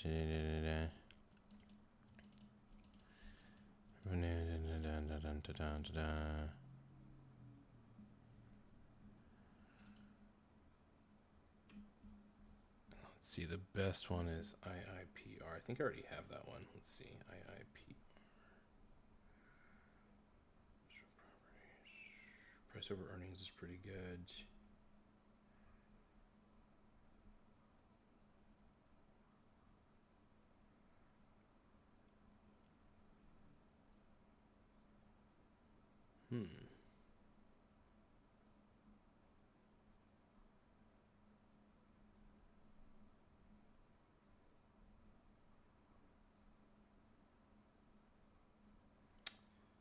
Yeah, market cap's not bad for it.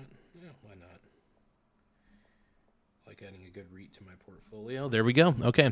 I wanted to, because I heard recently that there is rumor, and honestly, weed stocks are pretty low. I decided to put a little bit of capital into some weed stocks. Nothing crazy, but gives us an extra opportunity to potentially make some money. I don't know. It may be a losing bet, but it's fun to speculate a little bit.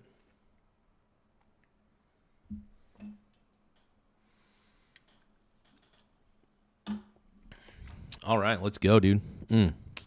To piracy. These IRGC members, these Iranian terrorists, are running around like pirates in the Strait.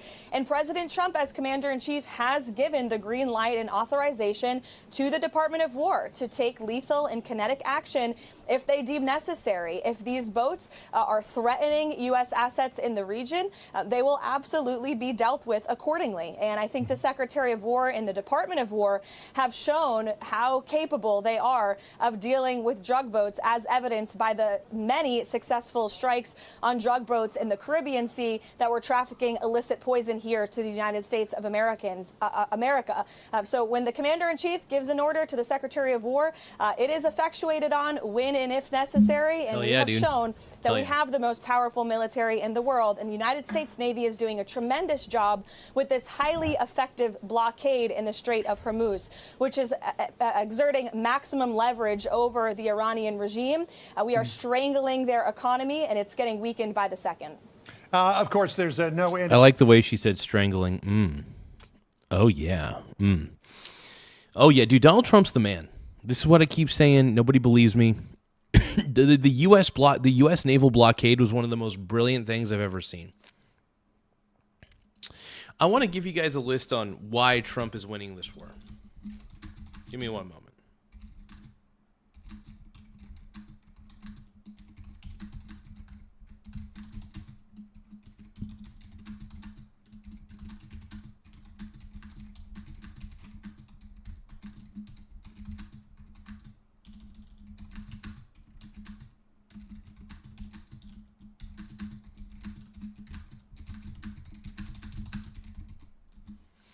So I'm doing a little bit of research, but I want to give you guys a few reasons why Trump is winning the Iran war, why it matters, and why Trump is the GOAT, dude.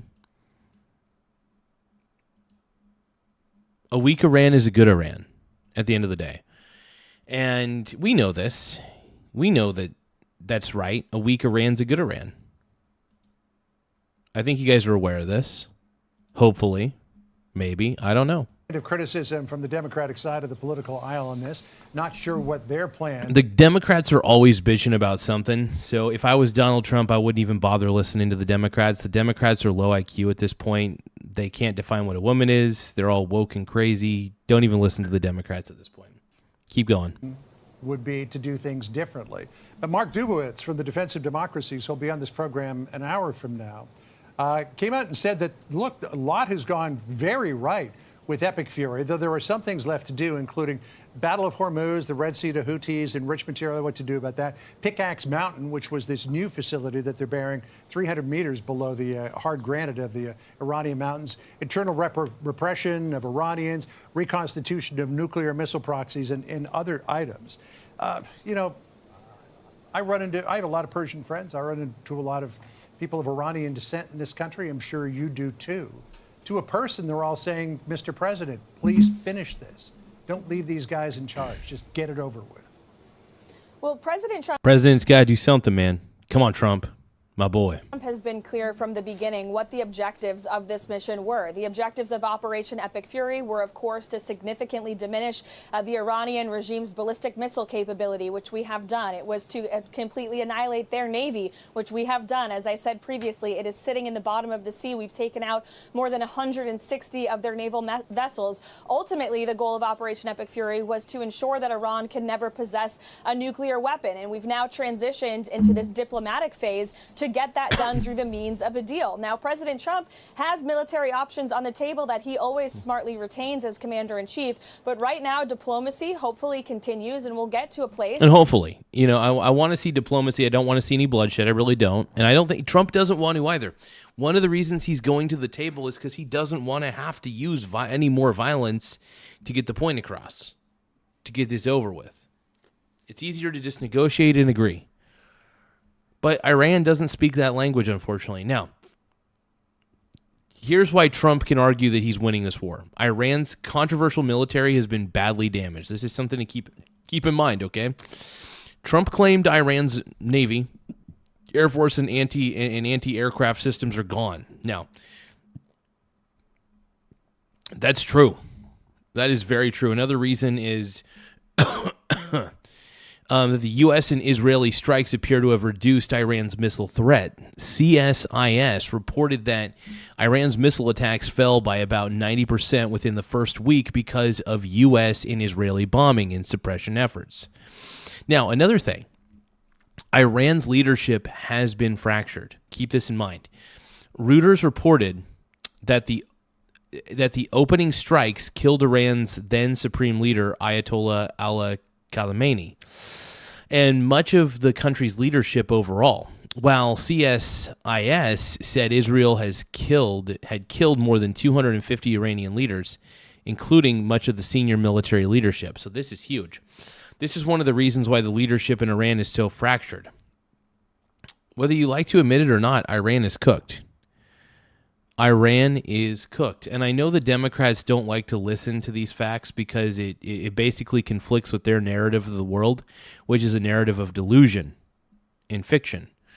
Now, Iran's nuclear program has been pushed backwards. Now, CSIS said Iran's nuclear program has been severely set back, even though it warned that Iran still has human capital and could rebuild over time. Granted. Another thing is Iran is negotiating because it has fewer good options. CBS reported that U.S. envoys were heading to Pakistan for more talks, and that Iran's foreign minister was also traveling to Pakistan. Oman and Russia, while intermediaries tried to move peace talks forward. Peace is in the cards. Now, Trump obviously has all the cards, but Trump is putting the pressure on.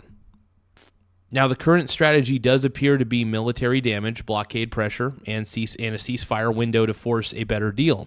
CBS reported that Defense Secretary Pete Hegseth said the blockade would remain as long as it takes if Iran does not make a deal. Now, Iran's proxies are under pressure too. This is another fun fact that you guys got to keep in mind.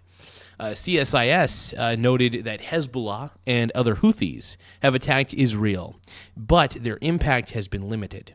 And Hezbollah has also been devastated further by Israeli action. So this is huge. What I'm trying to get at is Trump is winning. Trump is winning. And I'm sorry that I have to burst your guys' bubbles. That the U.S. is winning the war. Now, here's another reason why a weakened Iran regime is actually good for the world. It lowers the nuclear threat. So a weaker Iran regime has less room to build, hide, fund, or even defend a nuclear weapons pathway. It reduces proxy warfare. Iran has long used groups like Hezbollah and the Houthis to project power. Weakening Iran's military and financial pipeline weakens those proxy networks too. It makes Israel, Gulf states, and shipping lanes safer. The Strait of Hormuz is one of the world's most important oil transit choke points, and the current conflict has shown how quickly Iran can use regional disruption as leverage. It also forces Tehran to negotiate from weakness. A strong Iran can stall, threaten, and escalate. A weakened regime has more incentive to accept limits on missiles enrichment, proxies, and regional aggression. So the weaker Iran is, the less they could bully the world. It also sends a deterrence message. The message to hostile regimes would be nuclear threats, proxy attacks, and attacks on shipping lanes will bring consequences. It's a big deal. I mean, these are all true. And it'll also create room for the Iranian people.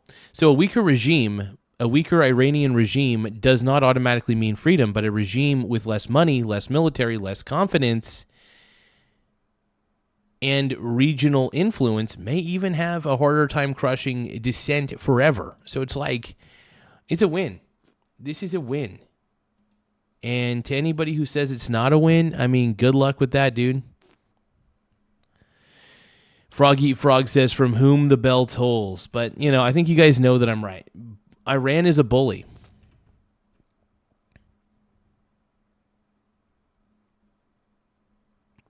Carl, don't call me fat, bro.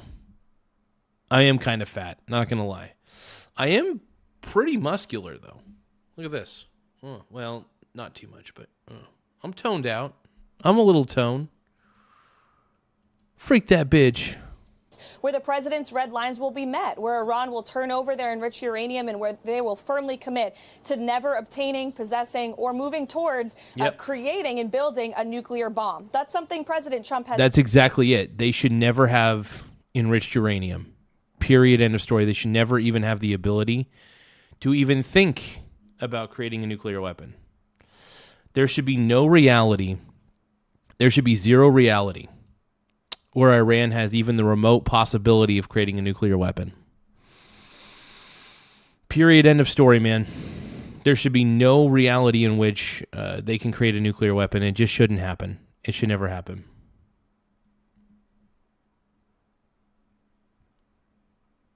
Said for many, many years, long before he came into politics, he's just the first president in 47 years to actually act on it, and he deserves credit for doing so. All right, well, we'll see what unfolds with Iran over the weekend. I want to ask you about the DOJ going after the Southern Poverty Law Center, which was... Dude, the SPLC, dude. The SPLC is cooked. By the way,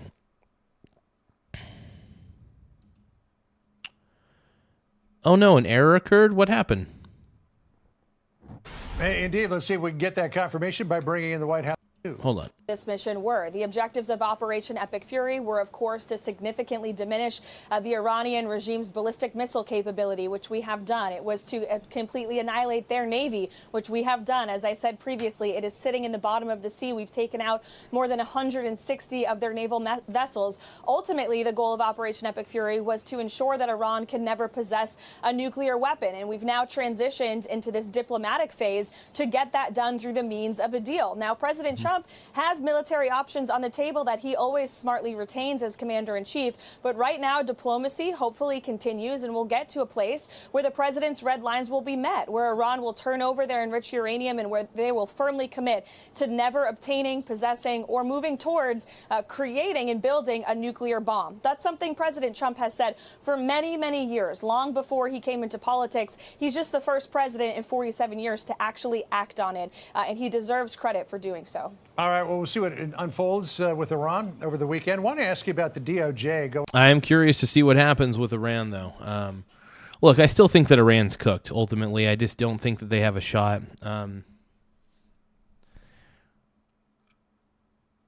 Look, Iran's bad, dude. Iran should not have nuclear weapons because of what they would do with them. We know that Iran's been very violent over the years, especially to other countries within the Middle East. They've not made things easy. In fact, if anything, Iran has made things deliberately harder than they need to be. And that's a problem. That's a huge problem, man. Iran has made things incredibly difficult without even needing to be difficult. It doesn't need to be difficult. It doesn't need to be. Okay? It doesn't freaking need to be this difficult. It doesn't need to be so fucking hard. Come on, man.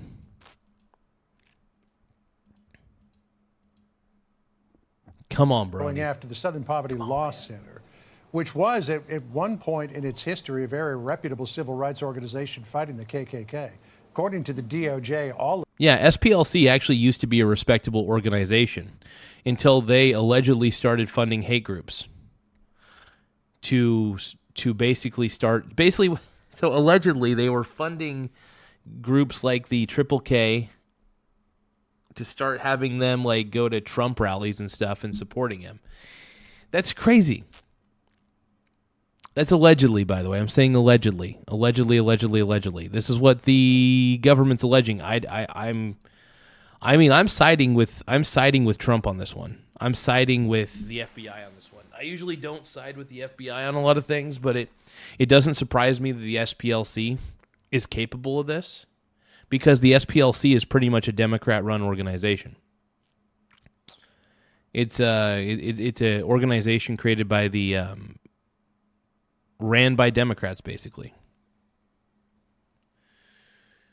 The woke regime is coming to an what end. that has changed. And I guess the thing that's probably most relevant to President Trump is that they were paying the person who was involved in that Unite the Right rally in Charlottesville, which was one of the biggest points of criticism for this president during his first term. What's his thinking on what's going on now with the DOJ and the SPLC? Yeah, it turns out that Charlottesville was a complete hoax, and Alex Jones was right. Alex Jones claimed it was a false flag. I agree with him. Absolutely. We owe, by the way, we all collectively owe Alex Jones a huge apology, by the way. We all collectively owe Alex Jones a very, very huge apology, just to let you all know. Well, you're right. The Southern Poverty Law Center was a very reputable organization at one point in time, and they have unfortunately transformed into a criminal organization run by fraudsters who are paying for and inciting this very racism that they claim to stand against. Now, you mentioned the Charlottesville hoax, John.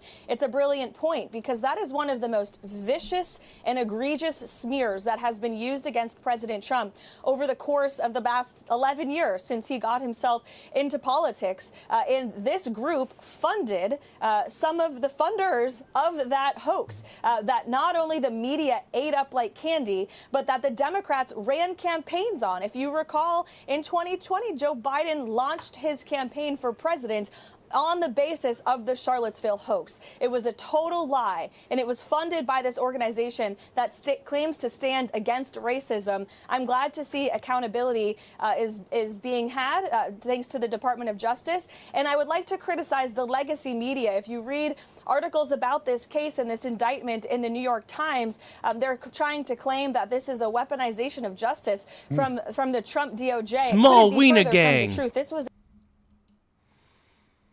Oh, shit.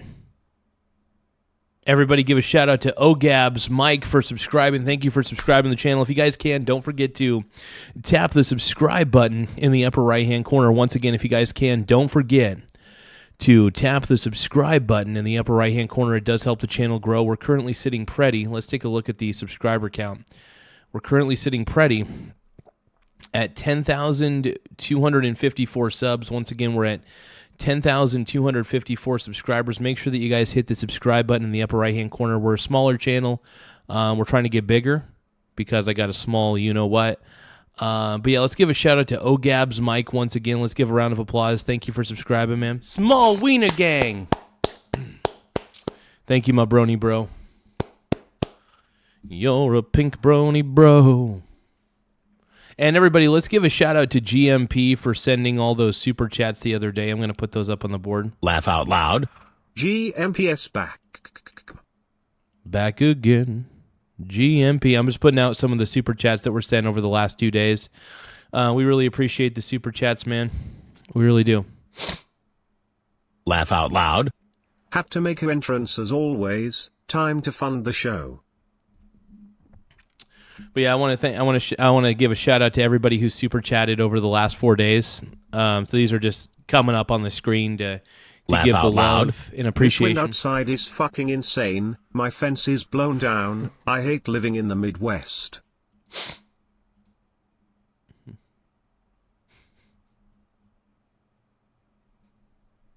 Laugh out loud. Yeah, the rest of it is fine. My damn fence is the only thing affected by it. It was only a matter of time, Toe. Carl, I'm not going to give you any credit because you are the worst source of information I've ever seen. Laugh out loud. Carl's lying, bro. Carl is lying through his teeth. Carl is not honest. Dude, you are the worst. Carl, you are basically an angry leftist. That's all you are, bro. Laugh out loud. All you are at the end of the Lucifer day is waiting for Trump to join Kirk in Hades. You're just an angry leftist. That's all you are at the end of the day, Carl. You're just an angry, angry leftist. And that's okay. Be as angry as you want to be. I'm confident that Trump's the man. Laugh out loud. Trump is an all. awful prey, businessman, father, person. By the way, do you guys think that Carl in the chat is a... Do you guys think that Carl is an angry liberal? Do you guys think Laugh that out Carl loud. is a very Did you sound angry your liberal who sing- just hates Trump? No, seriously. Do you guys think that Carl hates Trump? What do you guys think? I'll let the chat decide. Do you guys believe that Carl has Trump derangement syndrome? That's what I believe, at least. That's what I believe, brony. My pink brony bros.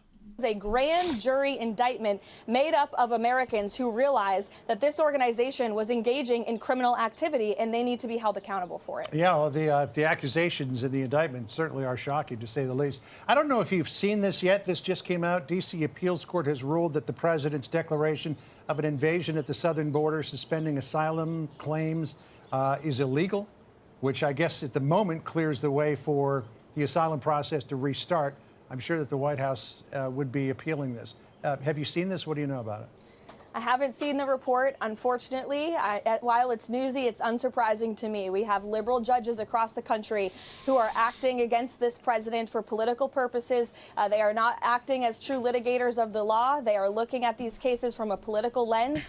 The Trump administration, everything that this president has done and signed with respect to the southern border is completely within his powers as commander-in-chief. And these judges should be thanking the president of the United States for ending the border invasion that was allowed by the previous administration. Tens of millions of illegal aliens who were fraudulently claiming asylum in this country and ripping off the benefits of hardworking American taxpayers. The president has thrown the full weight of the executive office to try to end that scam. And of course, I again haven't seen the ruling, but I'm sure it's something our legal team will be quickly preparing to appeal, John. Yeah, and I'm sure it'll eventually, like so many others, wind up at the Supreme Court as well. All right, it's a big weekend for everybody who's in media here in Washington, D.C. It's the annual Nerd Prom, the White House Correspondents Association dinner. And for the White House Press Conference Association, the White House presser, man. Oh, my goodness.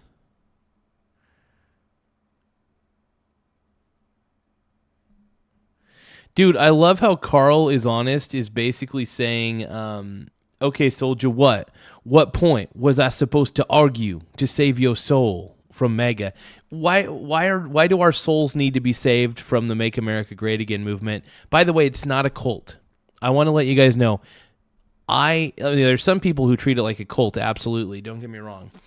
But I like Trump. I'm just a Trump fanboy. I don't worship the guy. The only time I really think about him primarily is when I'm doing the live streams. Normally, when I'm not doing live streams, I'm thinking about so many other things that are important to me.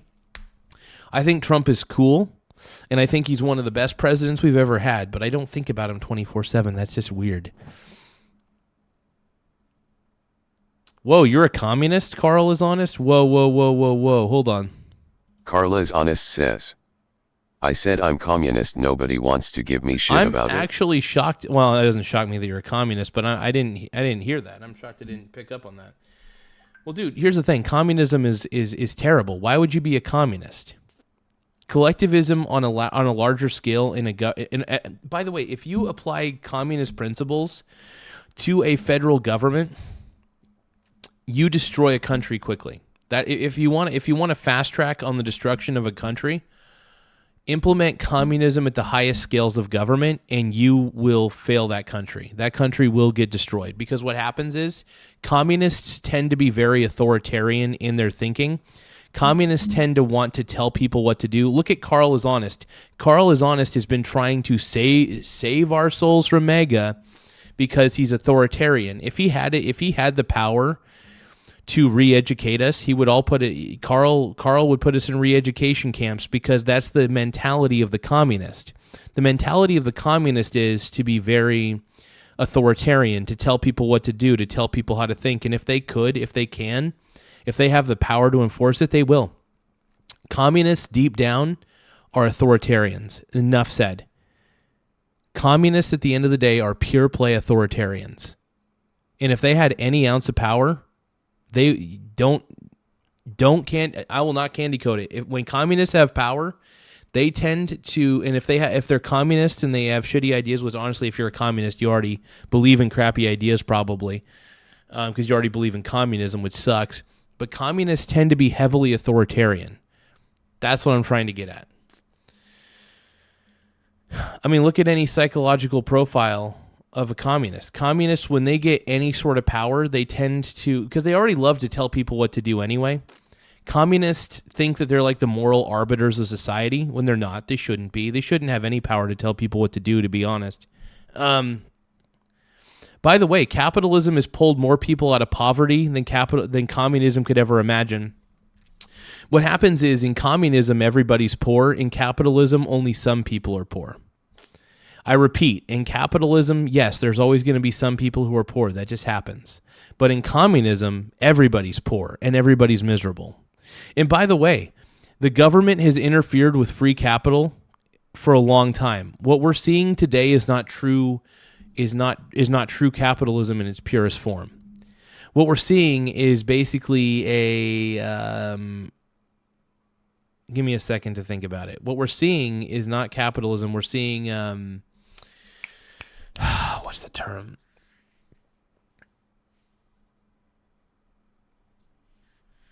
I guess we're seeing an abomination of capitalism because government has interjected itself a little too much. Small wiener gang. You could call this boomer talk. I don't care. This isn't boomer talk. This is called common sense. It's common sense, brother. What I am saying is common sense, and you know it. Everybody give a shout out to DLKLUEH1 for subscribing to the channel. If you guys can, don't forget to tap the subscribe button in the upper right-hand corner. Once again, don't forget to tap the subscribe button in the upper right-hand corner, as it does help the channel grow in more ways than one. We're currently sitting pretty at 10,255 subs. Once again, we're at 10,255 subs. Once again, let's give DLKLUEH1 a shout-out for subscribing to the channel. Small wiener gang. Appreciate you for subscribing, man. Appreciate you. Anyway, I'm tired of... so I'm not going to give Carl is Honest any more screen time. The reason I'm not going to give Carl is Honest any more screen time is because a lot of his takes are very low IQ. And I don't like his takes. Now, I'm obviously not going to block him because we don't block anybody on this channel. So Carl is Honest. Feel free to say whatever you want. I will criticize your takes. I think your takes are low IQ. I think you're probably a pretty smart person ultimately. I just think that the whole communism thing, if you believe in communism, that's really sad. That really sucks. And it's sad that some young people are actually getting into communism when it's one of the worst ideas ever implemented. And it can never be implemented correctly on a government level. Just as an FYI. I think you guys know that I'm right on this. At least I hope you know that I'm right on this.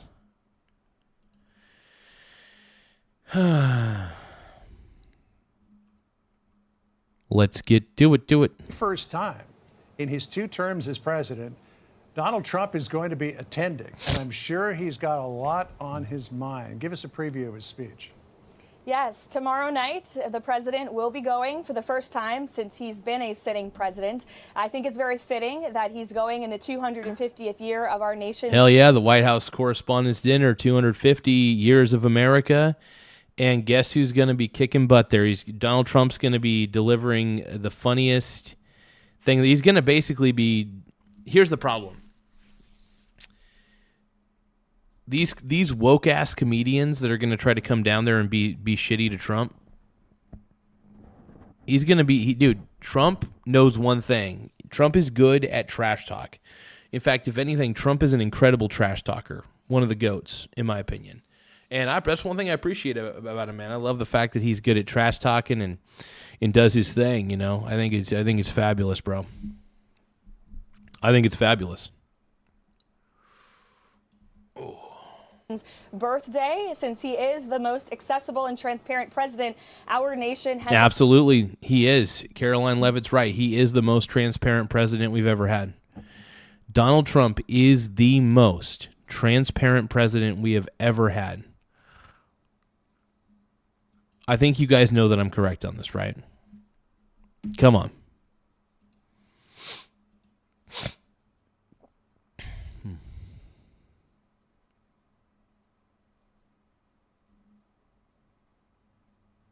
Ever had. I could tell you, John, without getting ahead of the president, he is going to give a very entertaining speech, not just for all of the... That's because Trump's the GOAT, dude. Trump's funny. Like, Trump is naturally a funny dude. People don't realize, people underestimate just how funny Trump actually is. He's one of the funniest dudes out there, man, and I can't wait to hear his speech at the White House Correspondents' Dinner. As always, I think it's going to be hilarious because he's a hilarious dude. He's one of the most hilarious dudes out there, man.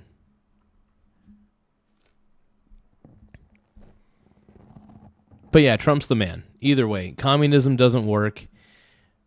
Capitalism is number one, in my opinion. I'm a card-carrying capitalist at the end of the day.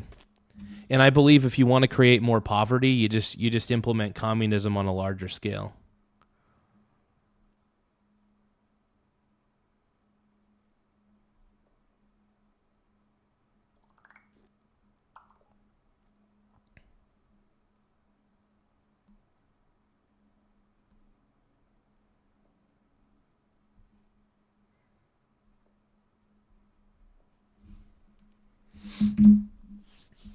Anyway, I think you guys know that I'm correct, that Donald Trump is the GOAT, greatest president ever. Those journalists in the room tomorrow night, but for the entire country. So your audience should tune in to the president's speech tomorrow night. It's going to be a good one.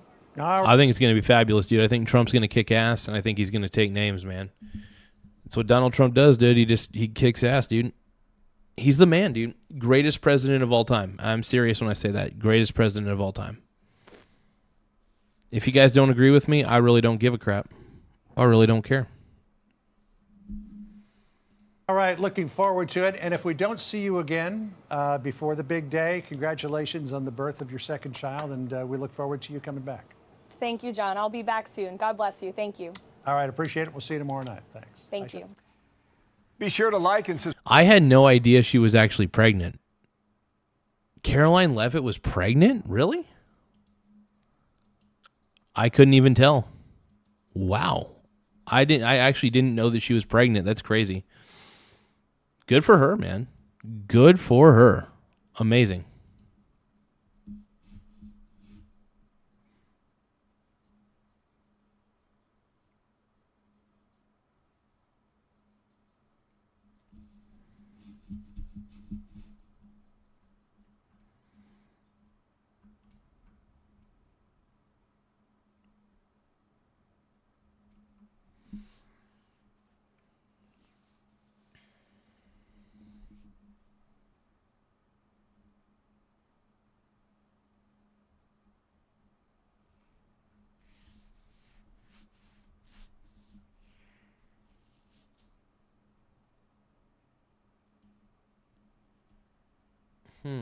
Give me just a moment, you guys. Sorry about that.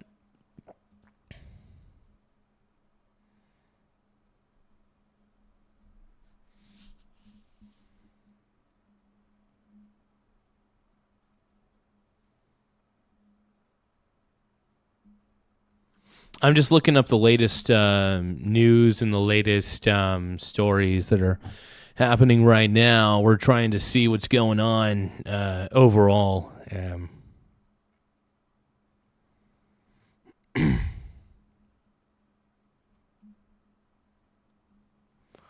Hear my gay, I guess.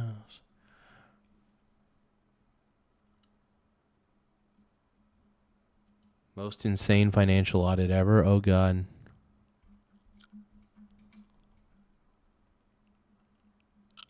Give me a moment.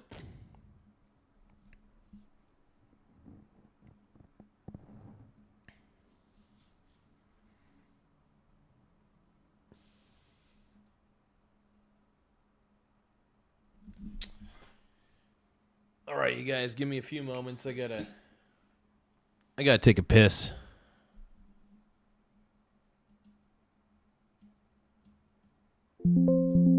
Yeah, I gotta take a piss real quick. Hold on. BRB. BRB. BRB. Oh my God. Oh my God. You're a pink brony bro. If you guys can, though, while I'm taking a piss, feel free to send me a gift.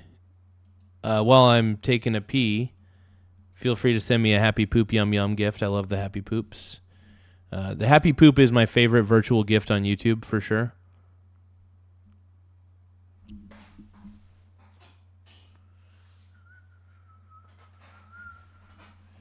got my basketball shot on. Oh my God.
Got some nachos made, you guys. You guys ready for me to eat?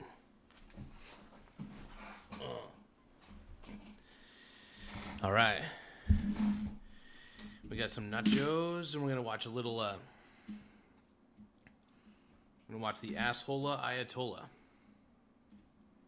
That is the goal.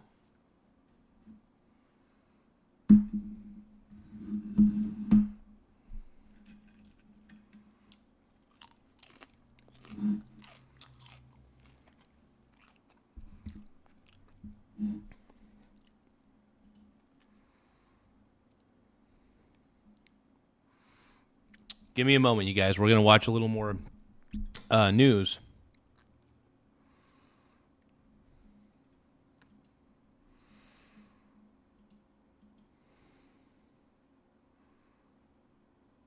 Yeah, communism is extremely easy to debunk. Yeah, communism's easy to debunk. Collectivism makes people intellectually lazy because they rely too heavily on the group. Individualism is the key. Individualism rocks.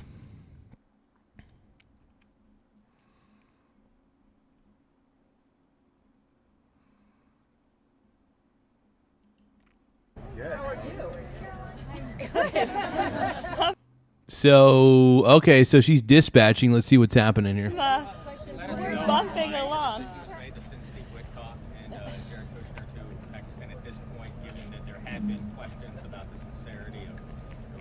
Engaging in talks, does this indicate that you have a better understanding of who's in charge, kind of which faction is leading that country? Well, look, as you know, and I spoke about it earlier this week, the president was flexible in granting an extension of the ceasefire throughout this time.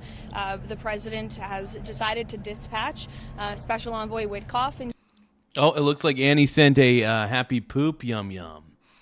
Annie sent 11 happy poops just now.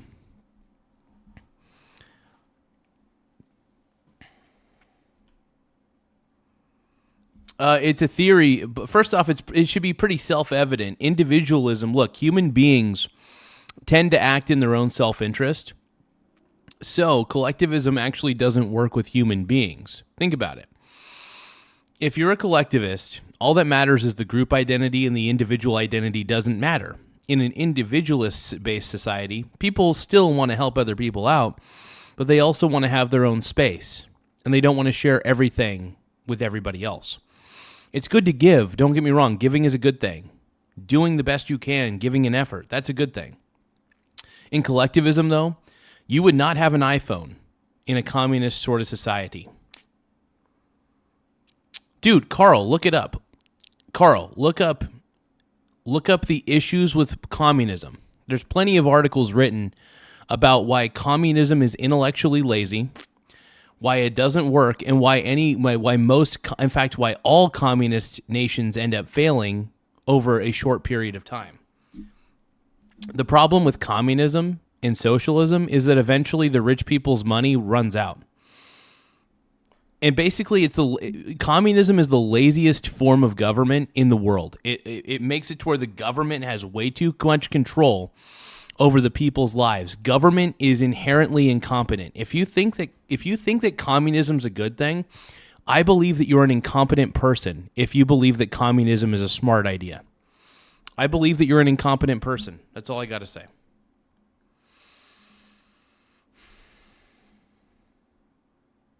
Jared Kushner back to Islamabad. The Iranians want to talk. They want to talk in person. And so the president is, as I've said many, many times to all of you, always willing to give diplomacy a chance. So Steve and Jared will be heading to Pakistan tomorrow to hear the Iranians out. We hope progress will be made, and we hope that positive developments will come from this meeting. And we will see. And the president, the vice president, the secretary of state will be waiting here in the United States for updates. And the vice president, I understand, is on standby and will be willing to dispatch to Pakistan if we feel it's a necessary use of his time. Go ahead, Kristen. The first one on Iran. With this group going, does that mean that the United States has gotten any kind of unified proposal from Iran, or are they going over there without any proposal from Iranians? We've certainly seen some progress from the Iranian. Hopefully there's progress. We want progress. Inside in the last couple of days. Again, the president has made the decision to send Stephen Jared to hear the Iranians out. And so we'll see what they have to say this week. Question on Kash Patel. Does the president still have full confidence in Kash Patel to lead the FBI? The president does still have confidence in the FBI director and in our law and order team to do what they've been doing so well over the course of the last year and a half. Do you know, Kristen, and I wish more people would cover it, the crime rates in this country have completely plummeted. We're at a 125-year low in murder rates across this country. You look Dude, heck yeah, really? That's awesome. Look at what's happened in Washington, D.C. New numbers released. Murders are down nearly 60% in our nation's capital, which is something I know as all of us live here, we can be very grateful for. That's so amazing. The president is grateful for the efforts of the great men and women of the FBI who are help making this happen. Karen, go ahead. Sure. Did the president sign off on that? What was his involvement, and why now after ratcheting up some of the rhetoric around that earlier? Wait, did Jerome Powell get fired? Did he actually finally get fired? I hope he did. Jerome Powell, man. Honestly, Jerome Powell's terrible. Let's keep going.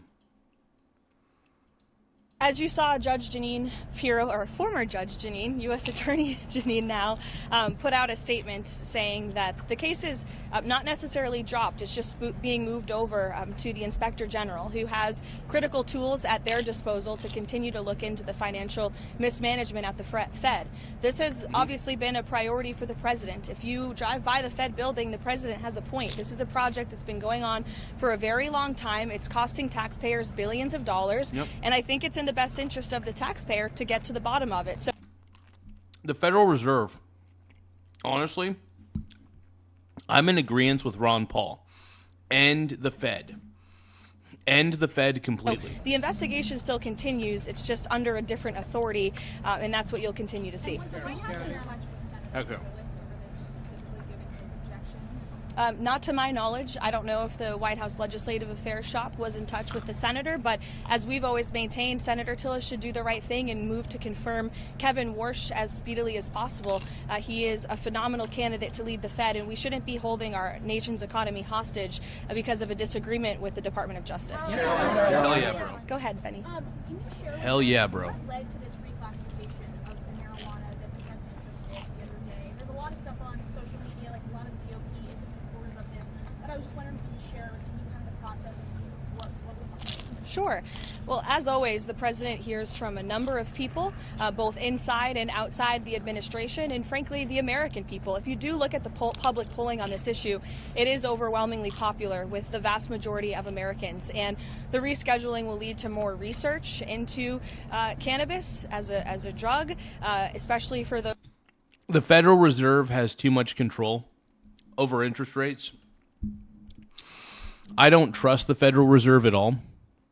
The two main there's three organizations that I completely despise. It's the IRS, the Federal Reserve, and the FBI. Those are three organizations that I think are bad for America, and I think have made things worse, to be honest. Those who need it. So capitalism made me fat and lazy. Is that what you're saying? Honestly, dude, I walk every day. I do this show. I read books. I do so many things. I am the least lazy person I know. I may be a little bit fat, and don't get me wrong, I do eat quite a bit. I do have a bit of an eating problem. I love to eat. I'm a little bit of a chunky boy. I'll admit that. But I'm not lazy. Like, if there's anything, I'm pretty much anti-lazy. That's the crazy part. I wouldn't say I'm even that. I work hard, but I also work smart, too. I work smart and I work hard.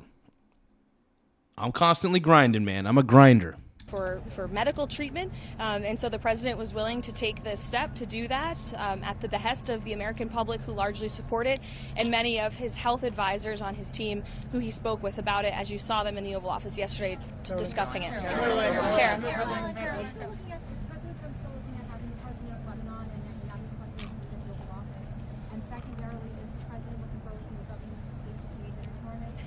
Yes, so we did have representatives from both Israel and Lebanon here. There was another extension of that ceasefire, which is another win for the world, for the United States, and again is... Hey, we always like a good ceasefire.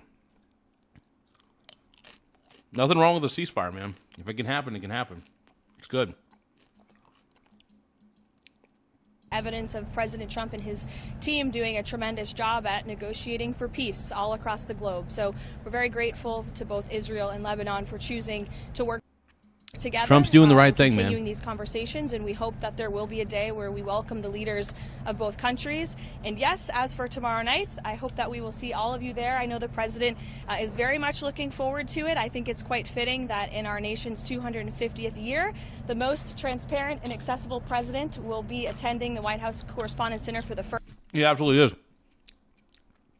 Whether people want to admit this or not, Trump is a very transparent president. Extremely transparent. First time, and his speech will be very entertaining. That is what I will tell you. So everyone should tune in. And then finally, on a personal matter, this will likely be my last gaggle for some time. As you can see, I'm about ready to have a baby any minute. So I will see you guys very soon. I know you'll be in very good hands with my team here at the White House, and I know all of you have the president's phone number personally. So I didn't even realize she was pregnant, man.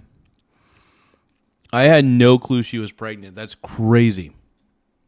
I have no doubt that you will have a shortage of statements and news from this building while I'm gone. So we'll see you guys this weekend. Thank you. You don't know who to deal with in Iran. Support journalism you trust. Support PBS News. I don't trust PBS News. So why would I support? Why would anybody support PBS? Oh.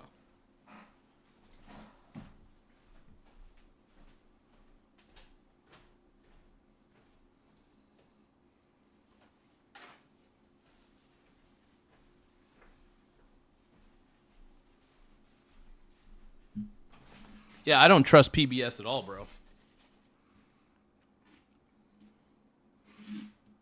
Do you guys actually support PBS? I hope the answer's no. I hope it's no.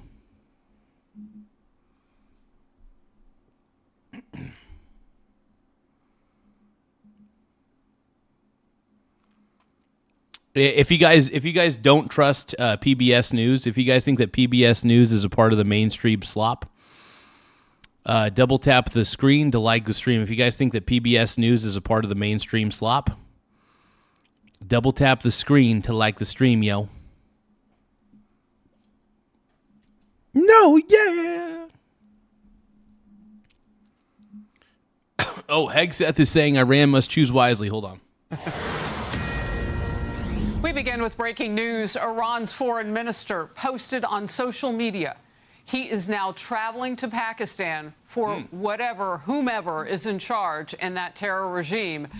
And they on their side are calling this bilateral consultations.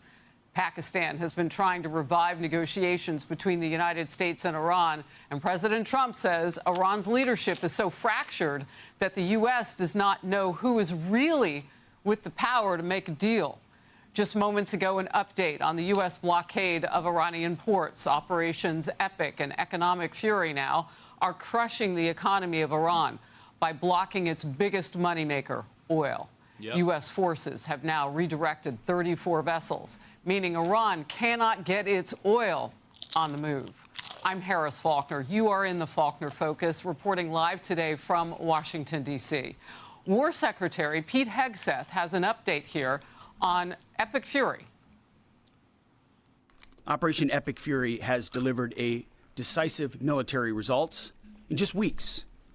Korea, Vietnam, Iraq, Afghanistan, as the president has pointed out, all took years, decades. Vague missions, shifting sands, little to show for it.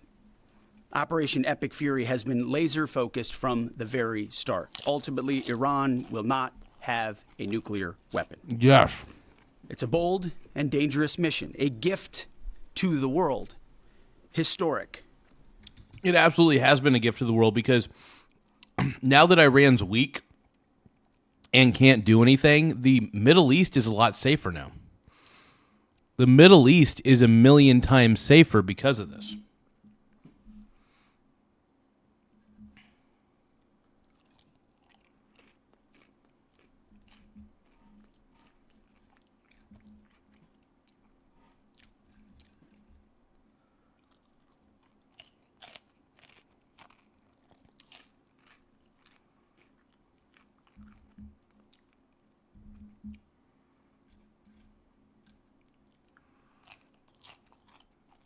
courtesy of a bold and historic president. Now take a look at this. The scale of American might concentrated in the region. For the first time in more than 2 decades, 3 U.S. aircraft carriers are operating in the Middle East at the same time. The USS Abraham Lincoln, the USS Ford, and the USS George H.W. Bush carry more than 200 aircraft and some 15,000 sailors and Marines. Damn, dude. That's a lot of people, man. That's a lot of people. This map shows the deep commitment that we as a nation are making to this mission. Carriers. This map's amazing. This is a good map.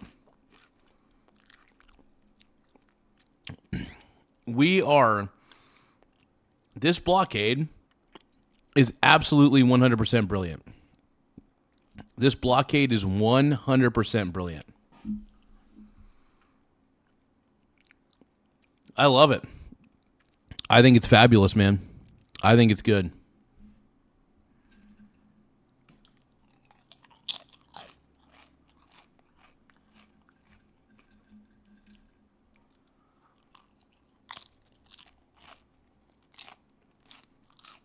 Destroyers, amphibious ships, and other naval assets fanning out across the region. They're positioned from the Red Sea through the Gulf of Oman, right up to the entrance of the focal point right now, the Strait of Hormuz. That is the choke point that Iran had threatened for years. Now the United States is showing that enemy regime, we can watch it, we patrol it, we control what gets through and what does not. Here's President Trump. I took the country out militarily in the first 4 weeks. Yeah. I took it out militarily. Now all we're doing is sitting back and seeing what deal. And if they don't want to make a deal, then I'll finish it up militarily with the other 25% of the targets. But I don't want to rush myself, because every story says, oh, Trump is under time pressure. I'm not. No. You know who's under time pressure? They are. Because if they don't get their oil moving, their whole oil infrastructure is going to explode. Yep. Former CENTCOM Naval Forces Commander Vice Admiral John Fozzie Miller is here on set with me. And coming up, first, let's begin with Matt Finn in Dubai. Matt. This is so hot, man. Harris, Secretary Hegseth says 34 vessels. Wow. 34 vessels. Dude, Iran is cooked. If it's an Iranian tanker, it's not getting through. And if it tries to get through, it's going to get fired upon. Iran is cooked. I keep telling you guys, Iran is cooked. How many times do I got to keep teaching you guys this lesson? Iran's cooked. Do you believe the things that Karl Marx says? Karl is honest. Does it make you feel secure to listen to the terrible doctrine of communism or Marxism?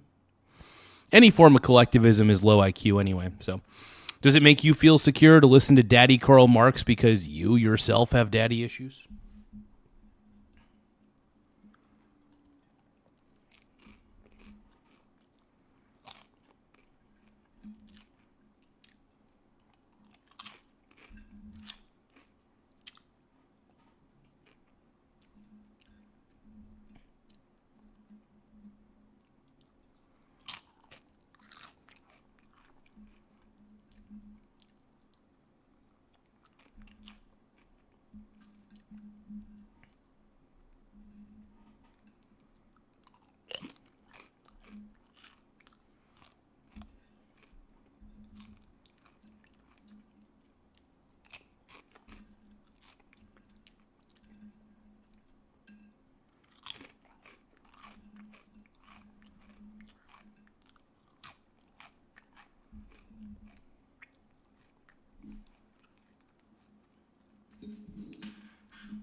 Hey, everybody, give a shout out to Sir Loves a Lot, dude. Woo! Hey, thank you, Sir Loves a Lot. Everybody, give a shout out to Sir Loves a Lot 2000 for sending a Turn It Up for 2000 for 800 joules, man. That stuff really helps the channel grow in more ways than one. Thank you so much.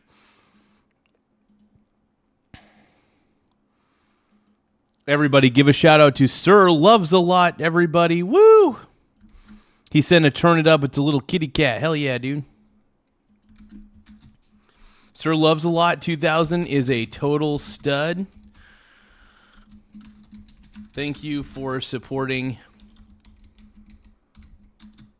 this live stream. You deserve every shout out. You're the man. Thank you once again at Sir Loves a Lot 2000. Thank you for sending the Turn It Up cat. I love it. I love it so much. Happy Poop is technically. Annie was like, "What was that, Garza?" I was twerking, bro. I was twerking.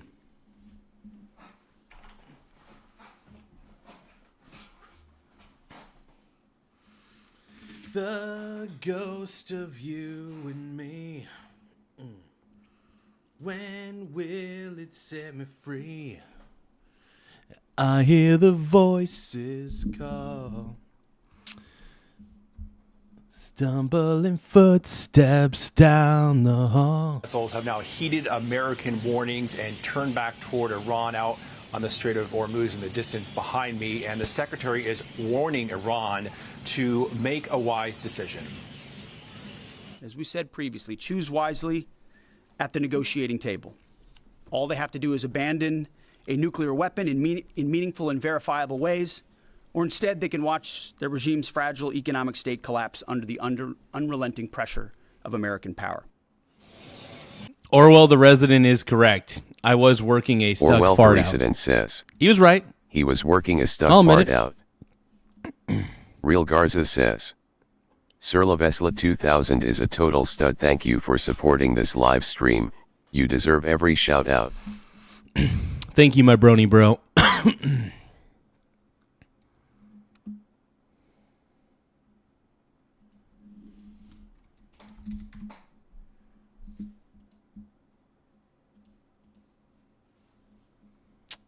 No.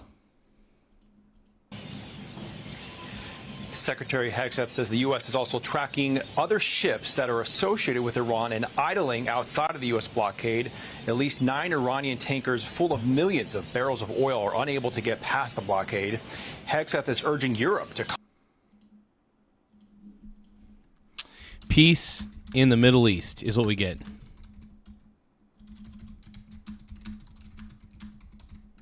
That's what we get, man. Peace in the Middle East is what we get, bro. That's what we get. That's what we get, brony. I know you're jealous. Come to the Middle East to help solve the problem instead of hosting meetings. We are not counting on Europe. I don't think you're thinking about the bigger picture, Carl. I know I live in America, but here's the thing. The global economy will do that much better. The world, there will be more peace in the world with a weakened Iran. When Iran is weak, it cannot bully the rest of the Middle East. We basically took out the dictator. We basically took out a dictator. By taking out the leadership of Iran, we basically got rid of dictators. Straight up. So it's one less dictator to worry about at the end of the day. I think you guys know that I'm right. Come on. You guys can't be this low IQ. You guys can't be this low IQ, can you?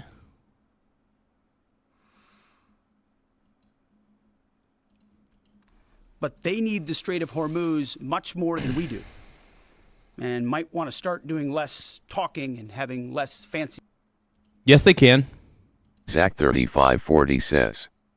Real Garza, how does the U.S. Navy stop ships that don't obey the stop order? They can't fire on them. Yeah, they can. Absolutely. If they try to if they go through the blockade and they're not allowed to go through the blockade, the U.S. Navy fires upon them. It's as simple as that. Why are you saying they can't fire them? Obviously they can. Obviously they got the munitions to do so. Iran needs to come to the table. If Iran doesn't come to the table, Iran's cooked. Either Iran negotiates in good faith or they're cooked. Iran is not winning this conflict. And if you believe they are, you're delusional. You're extremely delusional. Either Iran comes to the negotiating table or its power plant in Bridge Day alternatively.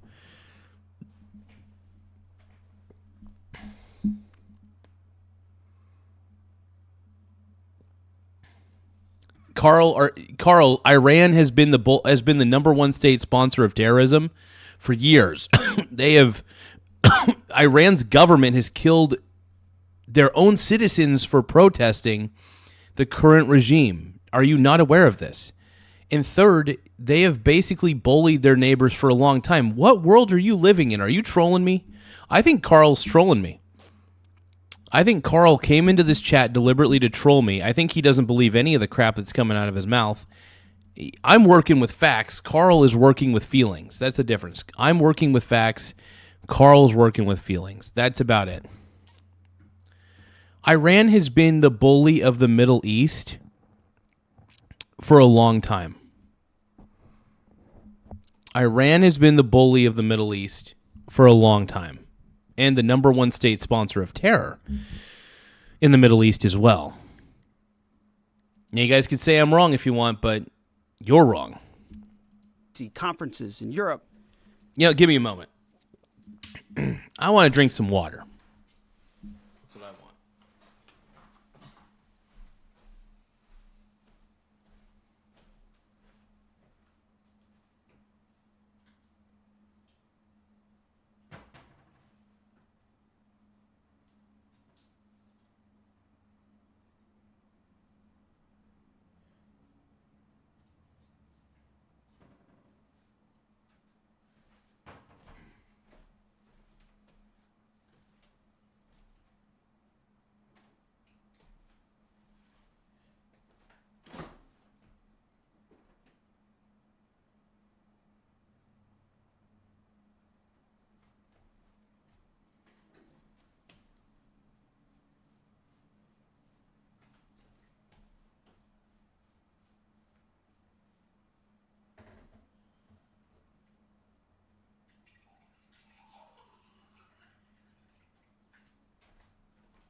The ghost of you and me.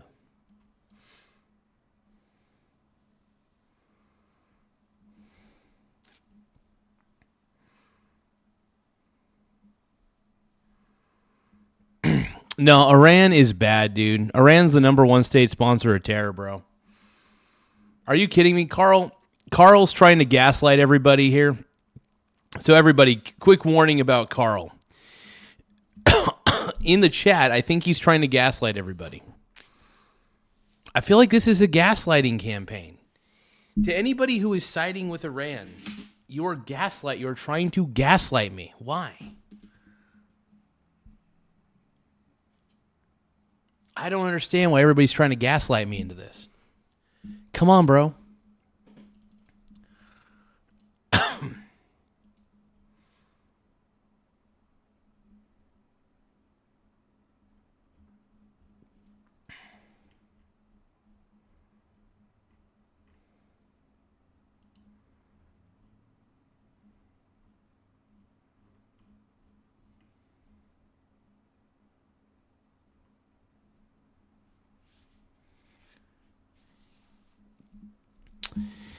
By the way, the U.S. is trying to create peace in the Middle East. A weak Iran is a good Iran for the rest of the Middle East. Are you kidding? You know that I'm right. You guys have to be aware of how correct I am in this analysis. Come on. Come on. I know you guys want to say that I'm wrong, but you know I'm right. You know I'm right, bro. Come on, bronies. Small Wiener Gang. Hey, thank you for everybody. Give a shout out to Peyton65 for subscribing to the channel. Once again, huge shout out. Thank you for subscribing. I really appreciate it. Let's put your name. Small Wiener Gang. Thank you so much for the sub. I appreciate it, brony. You know, we've gotten lots of subscribers, man. We're currently sitting pretty at 10,256 subs. Once again, we're at 10,256 subscribers, man. We're killing it on this channel. Killing it. So, I'm loving it. It makes me happy. You guys are incredible. If you guys can, take the time to tap the subscribe button in the upper right-hand corner. It does help the channel grow in more ways than one. So, don't forget to subscribe. It really does help quite a bit. And back to the show. And get in a boat. This is much more their fight than ours. And this week, Iran violated the ceasefire by firing at and seizing 2 ships. Hegseth says Iran's navy has been reduced to piracy, small boats with AK-47s to make attacks. Hegseth says the U.S. is postured to handle those attacks. Now, in Iran, the new supreme leader, Mojtaba Khamenei, has not released an audio or video message since assuming power because he was badly burned in Israeli airstrikes in February. That's according to the New York Times. The supreme leader needs plastic surgery and a prosthetic leg. Damn, He does man. not want to appear in public because he does. Well, that's understandable. That's understandable. I mean, especially if he's been that badly wounded. Of course, he wouldn't want to be seen in public if he's that badly wounded. Crazy, man. Crazy. Does not want to seem weak. Harris. I mean, he already does seem weak. That's the thing. That's the thing that you guys don't realize is that Iran is weak. The Iranian regime is weak. The moment that you start killing your own people, when you start killing your own citizens by the tens of thousands because they're protesting you, you're not a real government. That's genocide right there. You killing your own citizens who disagree with you. I think this is why the left loves the Iranian regime. I understand why the Democrats love the Iranian regime. Because the Iranian regime is doing exactly what they themselves want to do to people who disagree with them. Think about it. It's basic psychology. Democrats, why are the well, I don't get why the Democrats are so okay with Iran. Iran's government is toxic and evil, especially if they're killing their own citizens. I think what we're seeing from the left is daddy issues and projection. Daddy issues and projection is all we're seeing from leftists. That's what we're seeing.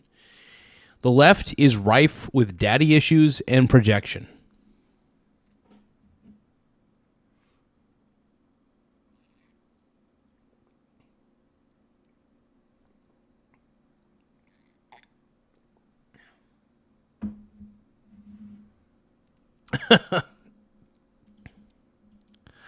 Random Gian at 1708 says, Annie, I don't think these smooth brains understand why Garza says pretty that way. Oh, yeah. Oh, man. No, the left has become a little too crazy for me. This is one of the reasons why people don't take the Democrat Party seriously, is because it's rife with people who just want to tell you how to think and not give you the ability to think for yourselves. And this is my problem. Democrats are too busy telling us how to think. You know what I mean? They want to tell us what to think, how to think. And in all actuality, all we want to do is be able to think for ourselves. And we'll make the determination that we make, ultimately. The only reason I do this show is not to tell you what to think. Believe it or not, I'm not trying to tell you what to think. I want you guys to think for yourselves, believe it or not. But what I am doing is I'm giving you guys my genuine reaction to these videos as they're coming in. Giving you my honest opinion. And if I think you're wrong, I'll tell you I think you're wrong. I'm not going to tell you you're a bad person for not believing what I say. You know? No, Carl, you're not telling us to think for ourselves. You're telling us what to think. That is the difference. I think you're telling us what to think, bro. That's what I'm getting from you. You want to tell us what to think. I mean, if you want to give your argument, fine, but it just feels like you're being very demanding about your side of the story. Matt, thank you very much. In focus now, Vice Admiral John Fozzie Miller, former CENTCOM Naval Forces Commander. Sir, great to have you in person this morning in Washington, D.C. First of all, you said something off camera just a moment ago. It has been a very long week. You said it feels that way, but... Well, we spent the week wondering if we were going to get back to negotiations or not, if the ceasefire was the right thing to have done. It wasn't really entirely clear all week until today. We're really starting to see the momentum shift, I think. We're understanding better how fractured the regime is. We're understanding much better what the impact of the blockade is on the ability of the regime to stay in power. So I think we are making progress. With what you know about that part of the world, and particularly from a naval leadership perspective, tell me about the assets that we put around that region. I mean, we really are doing something that I think, at least in my time, we haven't seen. Well, we have an extraordinary amount of naval power, either already there or coming into the area with the Bush Carrier Strike Group coming in. The Boxer Amphibious Readiness Group with another 2,200 Marines is on its way and almost there. So we have air power, we have sea power. We're backed up. It's a joint operation, so we've got Special Operations Forces there. We've got Air Force assets there all over the region. And so we've got quite a force. And the only option left for the Iranian military is to block the regime or to lob missiles at their neighbors. So talk to me, if you can, about the use of those assets, though, because, I mean, at one point we had the ceasefire. I think a lot of people were optimistic about that. The markets, though, have held pretty steady. The price of oil has held higher than... The markets have been looking great today. In fact, I was taking a look at some of the market movements. In fact, the market's about ready to close. Let's see where everything's standing. I trade a lot of small cap ETFs, and I trade like silver ETFs, gold ETFs. Hold on. Let me try to open up my investment app one more time.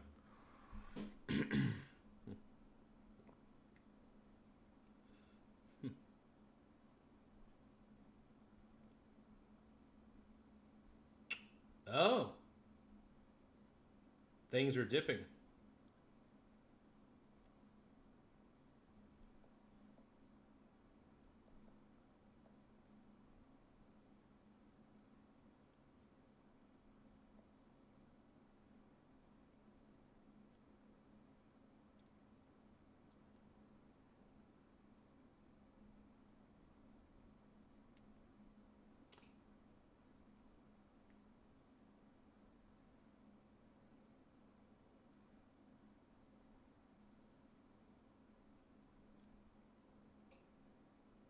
The ghost of you and me.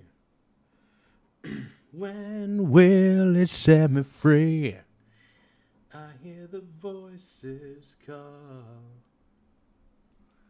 following footsteps down the hall. We want, but pretty steady at this point. So what do you think? The enemy is looking. The president says the enemy is so fractured we don't really know who we're dealing with. Well, it's interesting when you look at the regime. The pressure the blockade puts on the regime has a number of different effects. It takes away their ability to do sea trade, so that's about 8% of their economy. The IRGC is everywhere. Even though we don't know who's in charge in Iran, we know that the IRGC has the guns, so they've got 51% of the vote right now. It's not clear that the new supreme leader has the gravitas to be able to force the IRGC into negotiations, and so we're watching all that go. But we have pressure there in that we can start combat all over again at a moment's notice, or we can continue the blockade. All right. I wrote down 51% of the vote. I mean, the IRGC is militaristic. They kill their own people. I mean, that's true. That's very, very true, man. The IRGC, man. The Iranian regime is scrambling, Annie. Exactly. I don't know, man. I just don't think they got much of a chance. I just don't think the Iranian regime has much of a chance at this point, man. I think they're cooked one way or another.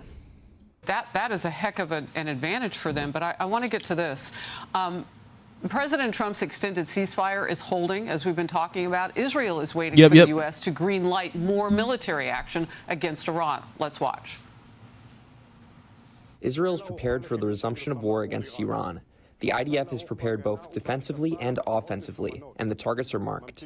We are waiting for a green light from the United States, first and foremost, in order to complete the elimination of the Khamenei dynasty, the initiator of the annihilation plan against Israel, and the successors of the leadership of the Iranian terror regime. Vice Admiral Miller, it's so interesting. Let me hear that one more time. Light from the United prepared for the waiting for the U.S. to green light more military action against Iran. Let's watch. Let's take a listen. Yes. Israel is prepared for the resumption of war against Iran. The IDF is prepared both defensively and offensively, and the targets are marked. We are waiting for a green light from the United States, first and foremost. Yes, let's get rid of the Khamenei dynasty, dude. Hell yeah. Honestly, this is the first time I don't usually root for Israel, but in this instance, I'm rooting for Israel because I think Iran, if I'm going to gauge, I think the Iranian regime is far more evil overall, and I think the Iranian regime needs to be stopped in its tracks. It does. It absolutely does. Even though I'm not a big fan of Israel, I'm going to agree with them on this one. I'm going to agree. In order to complete the elimination of the Khamenei dynasty, the initiator of the annihilation plan against Israel, and the successors of the leadership of the Iranian terror regime. Vice Admiral Miller, it's so interesting. You said that next step beyond this point would be to fight. Would we want Israel to do some of that instead of the United States with this green light that Israel's waiting on? I don't know that we want to have a situation where we go back or we let Israel go back in militarily. No. And we don't. Okay. I think if we're going to fight in Iran again, then it'll be both the Israelis and our forces fighting. I think that's the best way to approach it if we possibly can. Lebanon's a little bit different, probably a subject for a different conversation. But I think if we go back to combat operations, we'll be all in, and it'll be a reminder to the IRGC of the futility of them trying to hang on. You know, the president said something interesting about at this juncture, the economy taking a punch is more effective than bombs. Well, yeah, and here's the thing: and it's more of an ethical solution in this case, because think about it this way: President Trump doesn't want to he wants to try to avoid as much injury look, he doesn't want to kill anybody at the end of the day. Trump is not as much of a murderer as you think he is. What Trump wants to do is this. He wants to get rid of the Iranian regime. He wants to stop them in their tracks. Sounds pretty reasonable to me.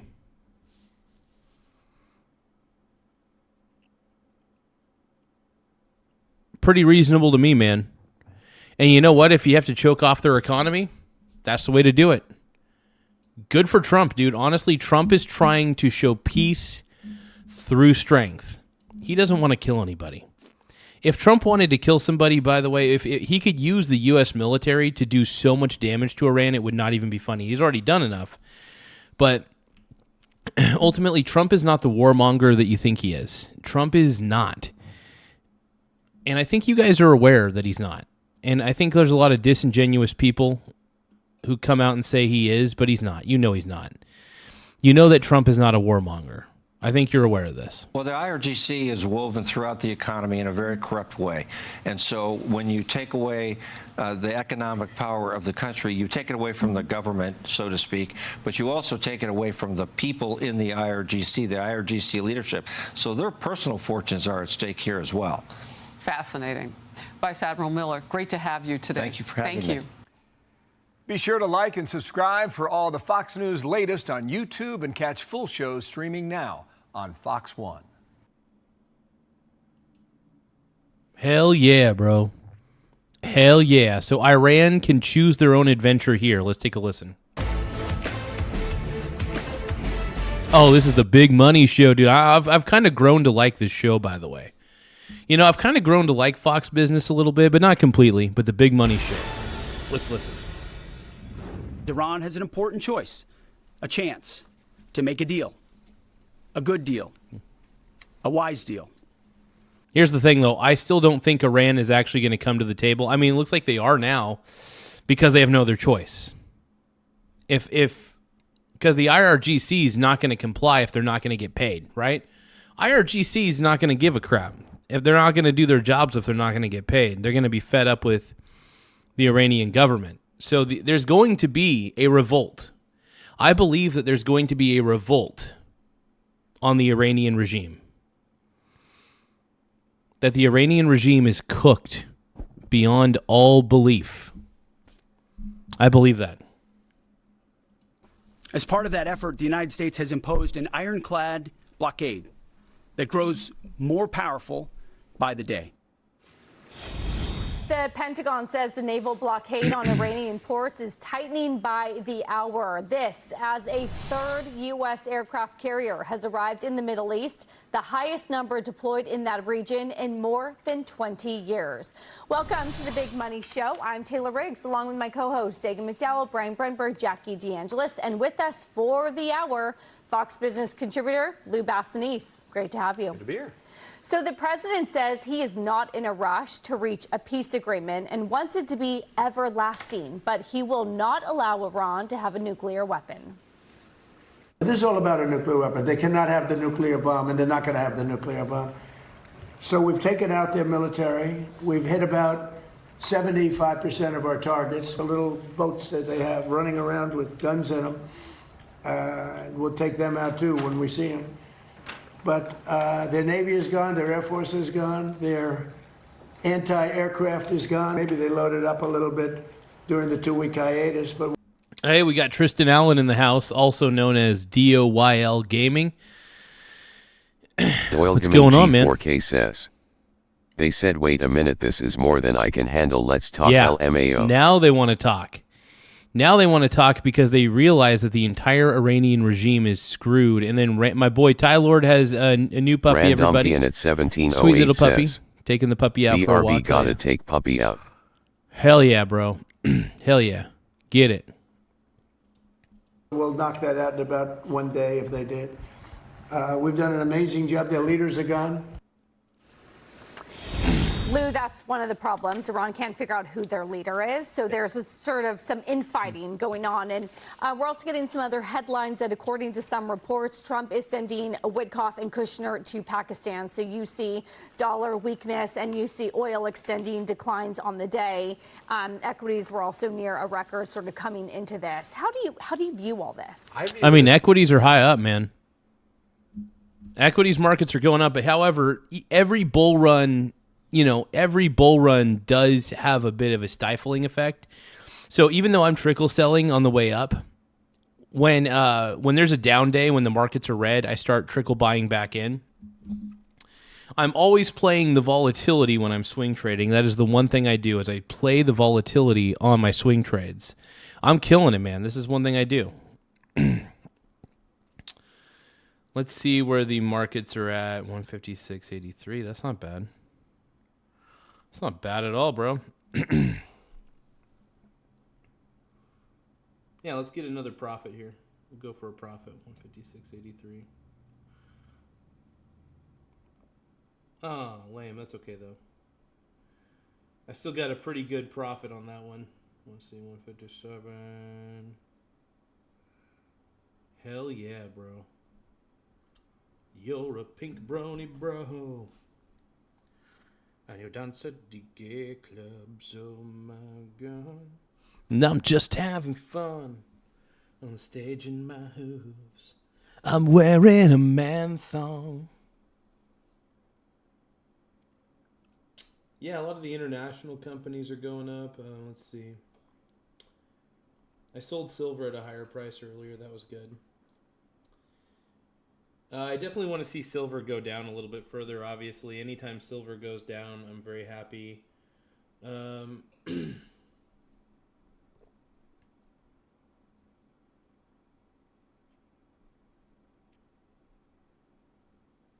Yeah, other than that, everything's looking pretty good. VNQ's down a little bit. Let's see where that's at.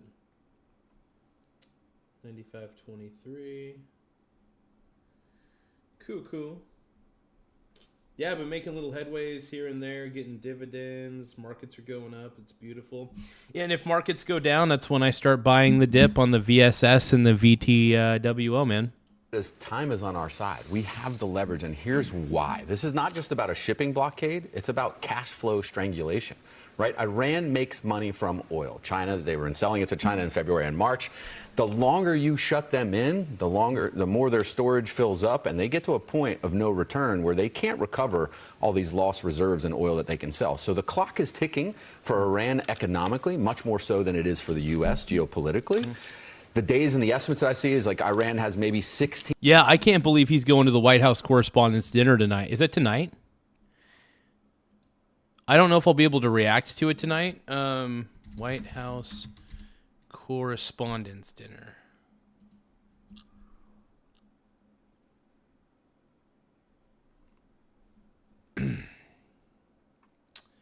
Is that tonight?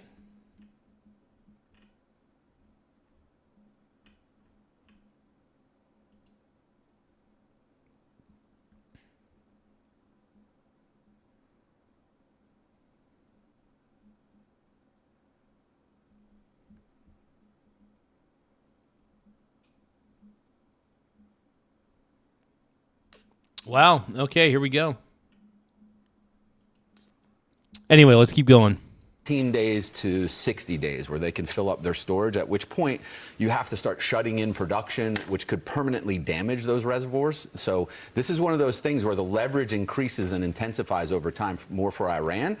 And oh, absolutely. Absolutely, dude. And here's the thing. As Iran's economy is getting completely choked by this U.S. blockade, they're going to have no other choice but to come to the table. And that's the thing, because a lot of their military is going to quit. Even the regime will probably quit because they got no money. They're not going to want to be the leaders of the regime. The point of them being leaders in the regime is all the wealth that they get. You know, this is crazy. Europe too. So the president is being very wise here. Europe is struggling with jet fuel. No, my man's on the right path, dude. My man's on the right path. Fuel price surges, Yep. right? Cutting flights, 20,000 flights from Lufthansa for over the summer period. Europe's got to step in here and be part of the peace process. Otherwise, they're going to economically hamstring themselves. So I think the president's right. Hey, we're willing to talk, but it's got to be everlasting. This has to be definitive. And it's got to be on the U.S.'s terms, by the way. It's got to be on the U.S.'s terms. Without a doubt, bro. It's got to be on the U.S.'s terms. You better figure out who your leader is, because we have to make an agreement. Otherwise, your economy is going to be suffering way more than it is right now. Yep. It's going to be demolished. None of us know what's going inside behind the scenes, but Jackie, in the introduction, we talked about the third U.S. aircraft carrier. We haven't been there since, I think it was the 2000s, right after maybe 9/11. You'll have to correct me if I'm wrong on that.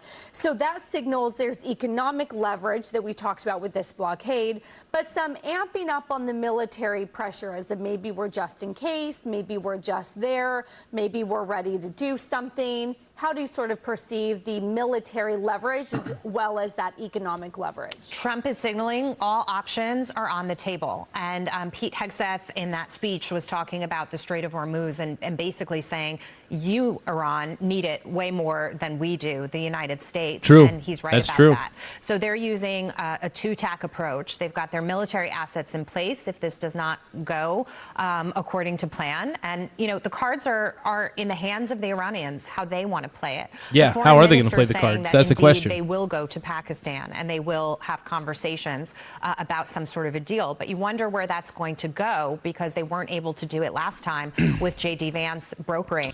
And I'm nervous, man, because I think that I want to see peace. I want to see peace established. But here's the thing. Iran's got to stop. Iran has to just admit that they can never have a nuclear weapon. Once they can get over that, pure fact, once they can accept that fact, then peace can happen. Peace can ultimately happen.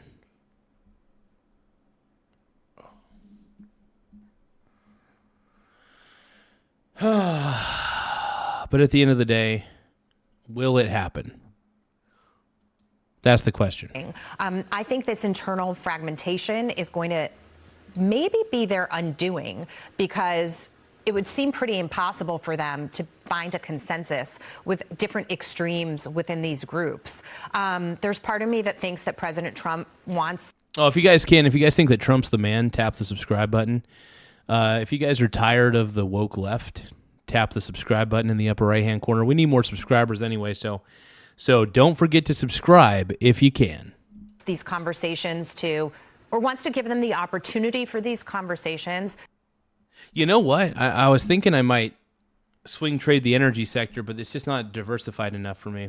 Never mind. So they can kind of fragment and break themselves apart to a certain degree. President Trump also extending the waiver of the Jones Act for another 90 days. So that's going to keep oil moving for us a little bit easier without restriction. I spoke to Phil Flynn a little bit earlier. And okay, that's good. So here's the thing. I really do believe, and the more I look into this, man, I'm starting to believe we're on the right track, man. There's nothing stopping this. He said that's great for the oil price, which was lower than it was yesterday. Last time I checked, just around $95 a barrel for WTI. But remember, Iran isn't moving any oil around because we've got that blockade in place. So I think the president has a great strategy going forward. And he's right in the sense that he doesn't have to do anything right now. They can choose their own adventure. Not at all, dude. Here, how they want to play this. The last thing that I'll say is yesterday in that press conference in the Oval Office, the camera was on the president. I couldn't see who was asking this question, but somebody asked him, and this is how hostile the media is, if he would consider using nuclear weapons on Iran. No, why would he? And even Trump knows that would be stupid to do. Even Trump was like, dude, to the reporter, he's like, come on, man, we're not going to nuke Iran. That's crazy. Even Trump knows that's crazy. And what the problem is that these low IQ reporters are trying to bait him into saying something stupid, but clearly, he's not going to do that. He's going to be like, why would we? First off, using a nuclear weapon is not an option in this scenario. It's just not an option. So even Trump knows that. Trump is smart enough to be aware of that. You guys are it's just low IQ, bro. Low IQ takes.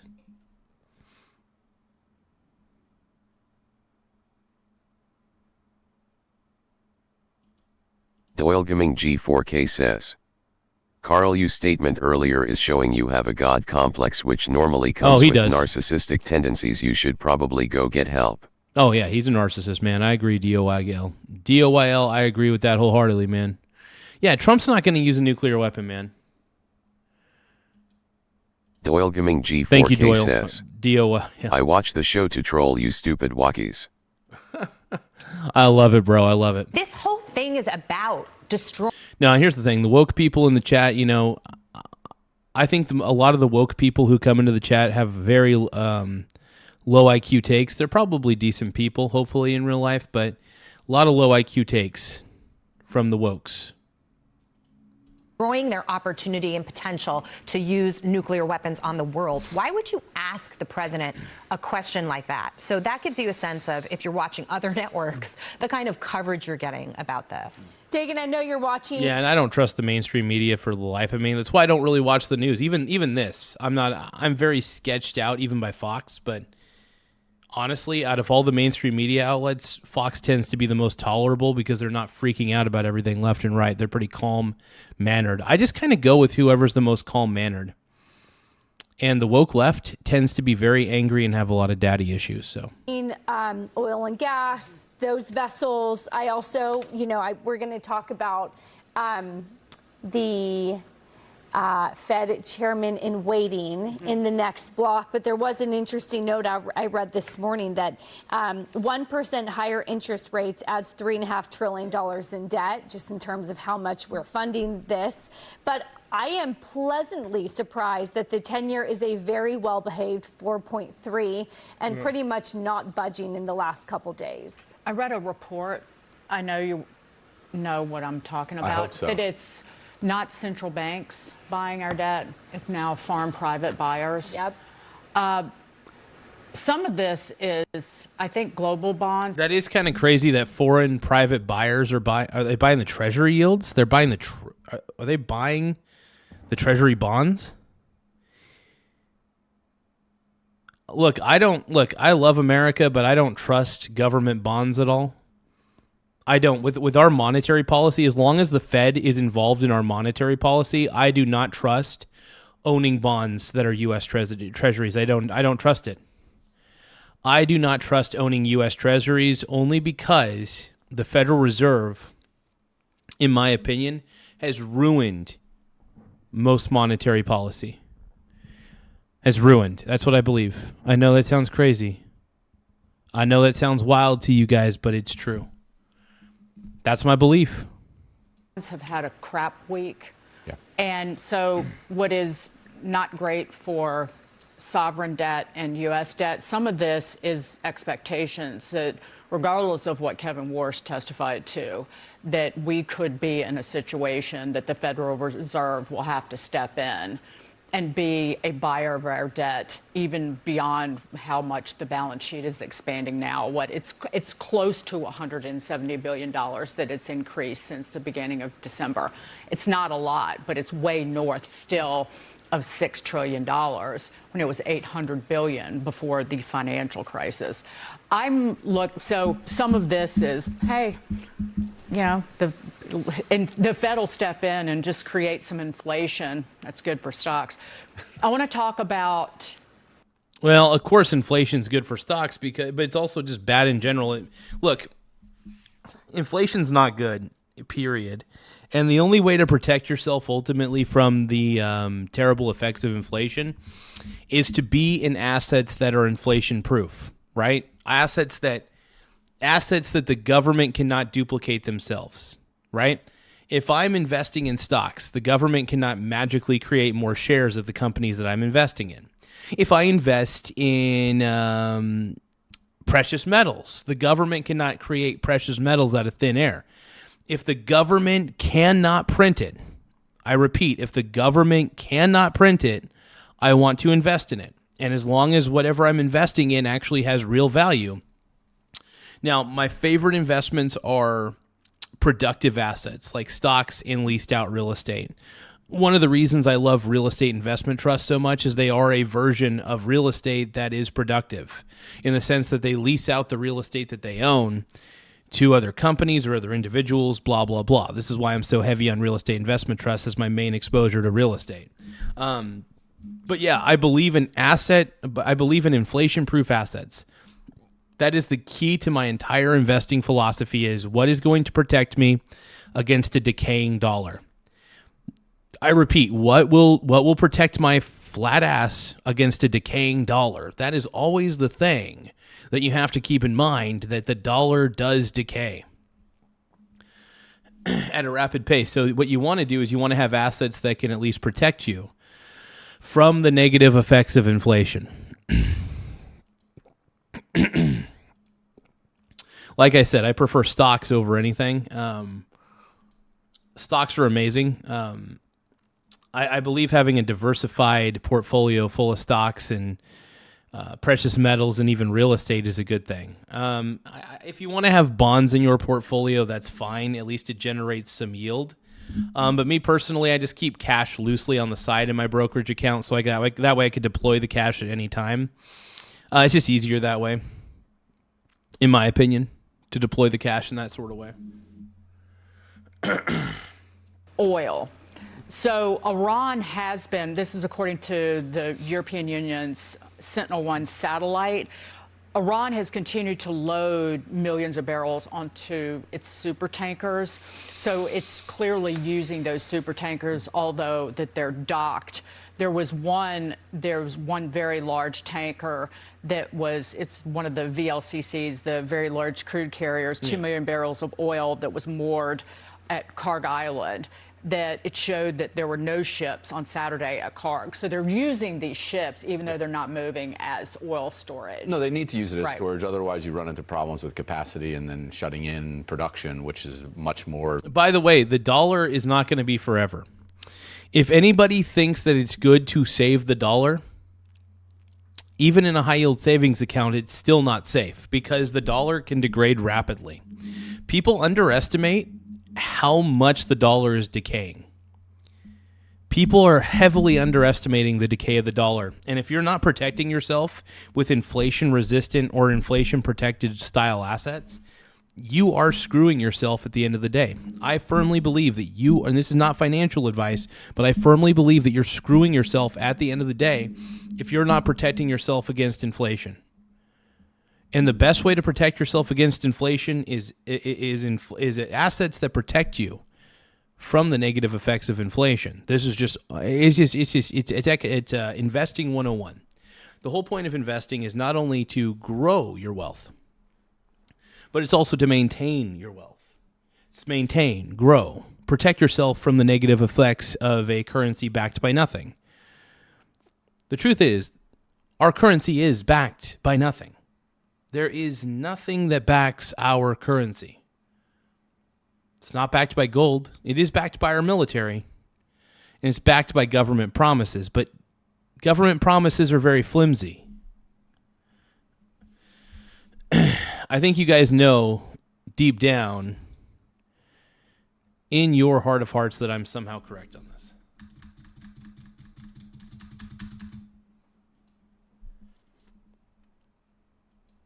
But let's keep watching.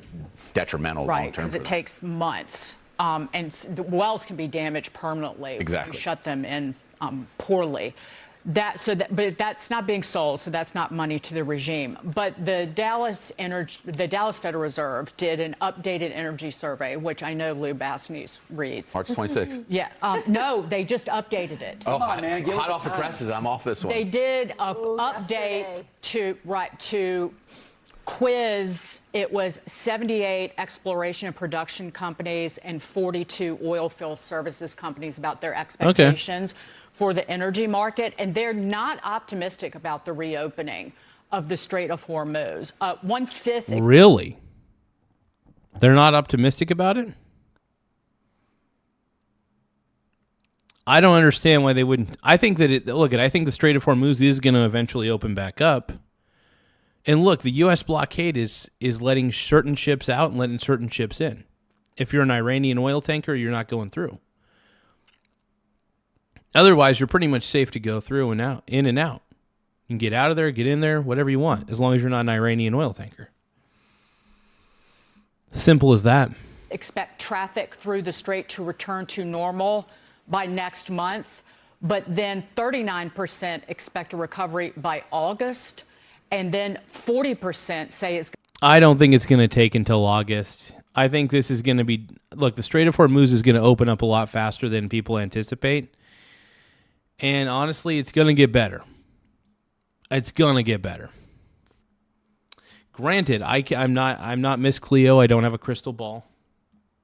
But we'll see what the result is, ultimately.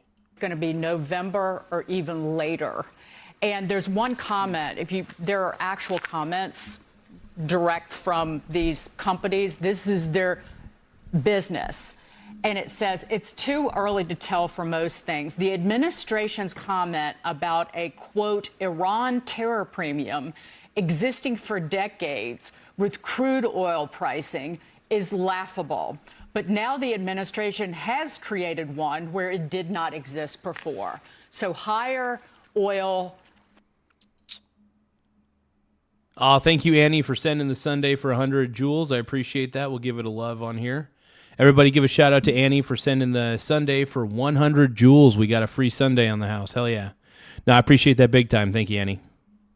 All right, let's keep watching, everybody. If you guys want to send a gift like Annie did, feel free to hit the gifts button in the lower right-hand corner, and we accept all kinds of gifts. Happy Poop is our favorite gift, but whatever gift you guys want to send, we appreciate any gifts that you guys send out. So feel free to hit the gifts button and send us a gift. We appreciate it. For longer, oil companies love that. Not so much somebody fighting inflation I would say this, or though. somebody driving. Yeah, but I've been arguing for low to mid-70s oil for a while. It just doesn't make sense for producers in the United States to go drill new wells. And if you looked at the March 26 update, the Permian break-even for new wells was $69 a barrel, up from 62. You now see in this survey, which I just pulled up the update here, talking about what's going to be the change in domestic production in the Permian. And 30% are saying no real change at these prices, but some are saying. But yeah, I think oil prices are probably going to go where they need to go. I'm just, that's the way I see it. Is I think they'll go down, they'll go up, depending on the outcome of this. But best thing to do, in my opinion, is just remain invested. So I didn't mean to. Sorry about that, baby. I totally spaced. But I think, look, as I always say, the best thing you could do is remain just invested and stay diversified. The best way to preserve your wealth is ask yourself the question, is what I'm investing in, does it have intrinsic value? The second thing you should ask yourself is, can the government print it? That's a big deal. Can a government of any kind print what I am investing in? And if the answer is yes, if they can print what you're investing in, you shouldn't invest in it. Period. End of story. You should say no to it. So yeah, my main shtick is what I'm trying to say is the best thing you could do to preserve your wealth is get into assets like stocks, productive assets like real estate and stuff. I should say leased out real estate is a productive asset. Regular real estate that just sits there is not as a non-productive asset, but it still appreciates. But yeah, no, I'll constantly preach every single day that productive assets win out over time. One of the reasons why Warren Buffett became one of the most richest men in the world was because of his faith, not his faith, but his knowledge of productive assets, and that companies that are ran well and that produce at a high level multiply over time in growth. So one of the reasons why I'm so diversified is, one, you never put your eggs in one basket. You never know what egg is, what basket's going to fail. But having multiple baskets to put all your eggs in, it's beautiful. And so I got plenty of ways to invest, plenty of ways that I really enjoy, but intrinsic value at the end of the day really matters the most. And that's why I'm a value investor at the end of the day. That's all I really want to do is just invest, because I know it's more important than owning a home. It's good to have a home, don't get me wrong. It's good to have shelter. But at the same time, if you have a very, very diversified portfolio and it pays you to hold it, that's pretty cool. That's pretty damn cool. So anyway, I've streamed for roughly about 4 hours already. I'm going to call it quits for the day. I'm going to have lunch with my girlfriend and definitely got to get a walk in for sure. I'm going to try to get a little more than 10,000 steps today. So the moment I can get some sunshine, go through a few of the wooded trails around here, and then feel pretty damn good. So, all right, well, I'll catch you all later.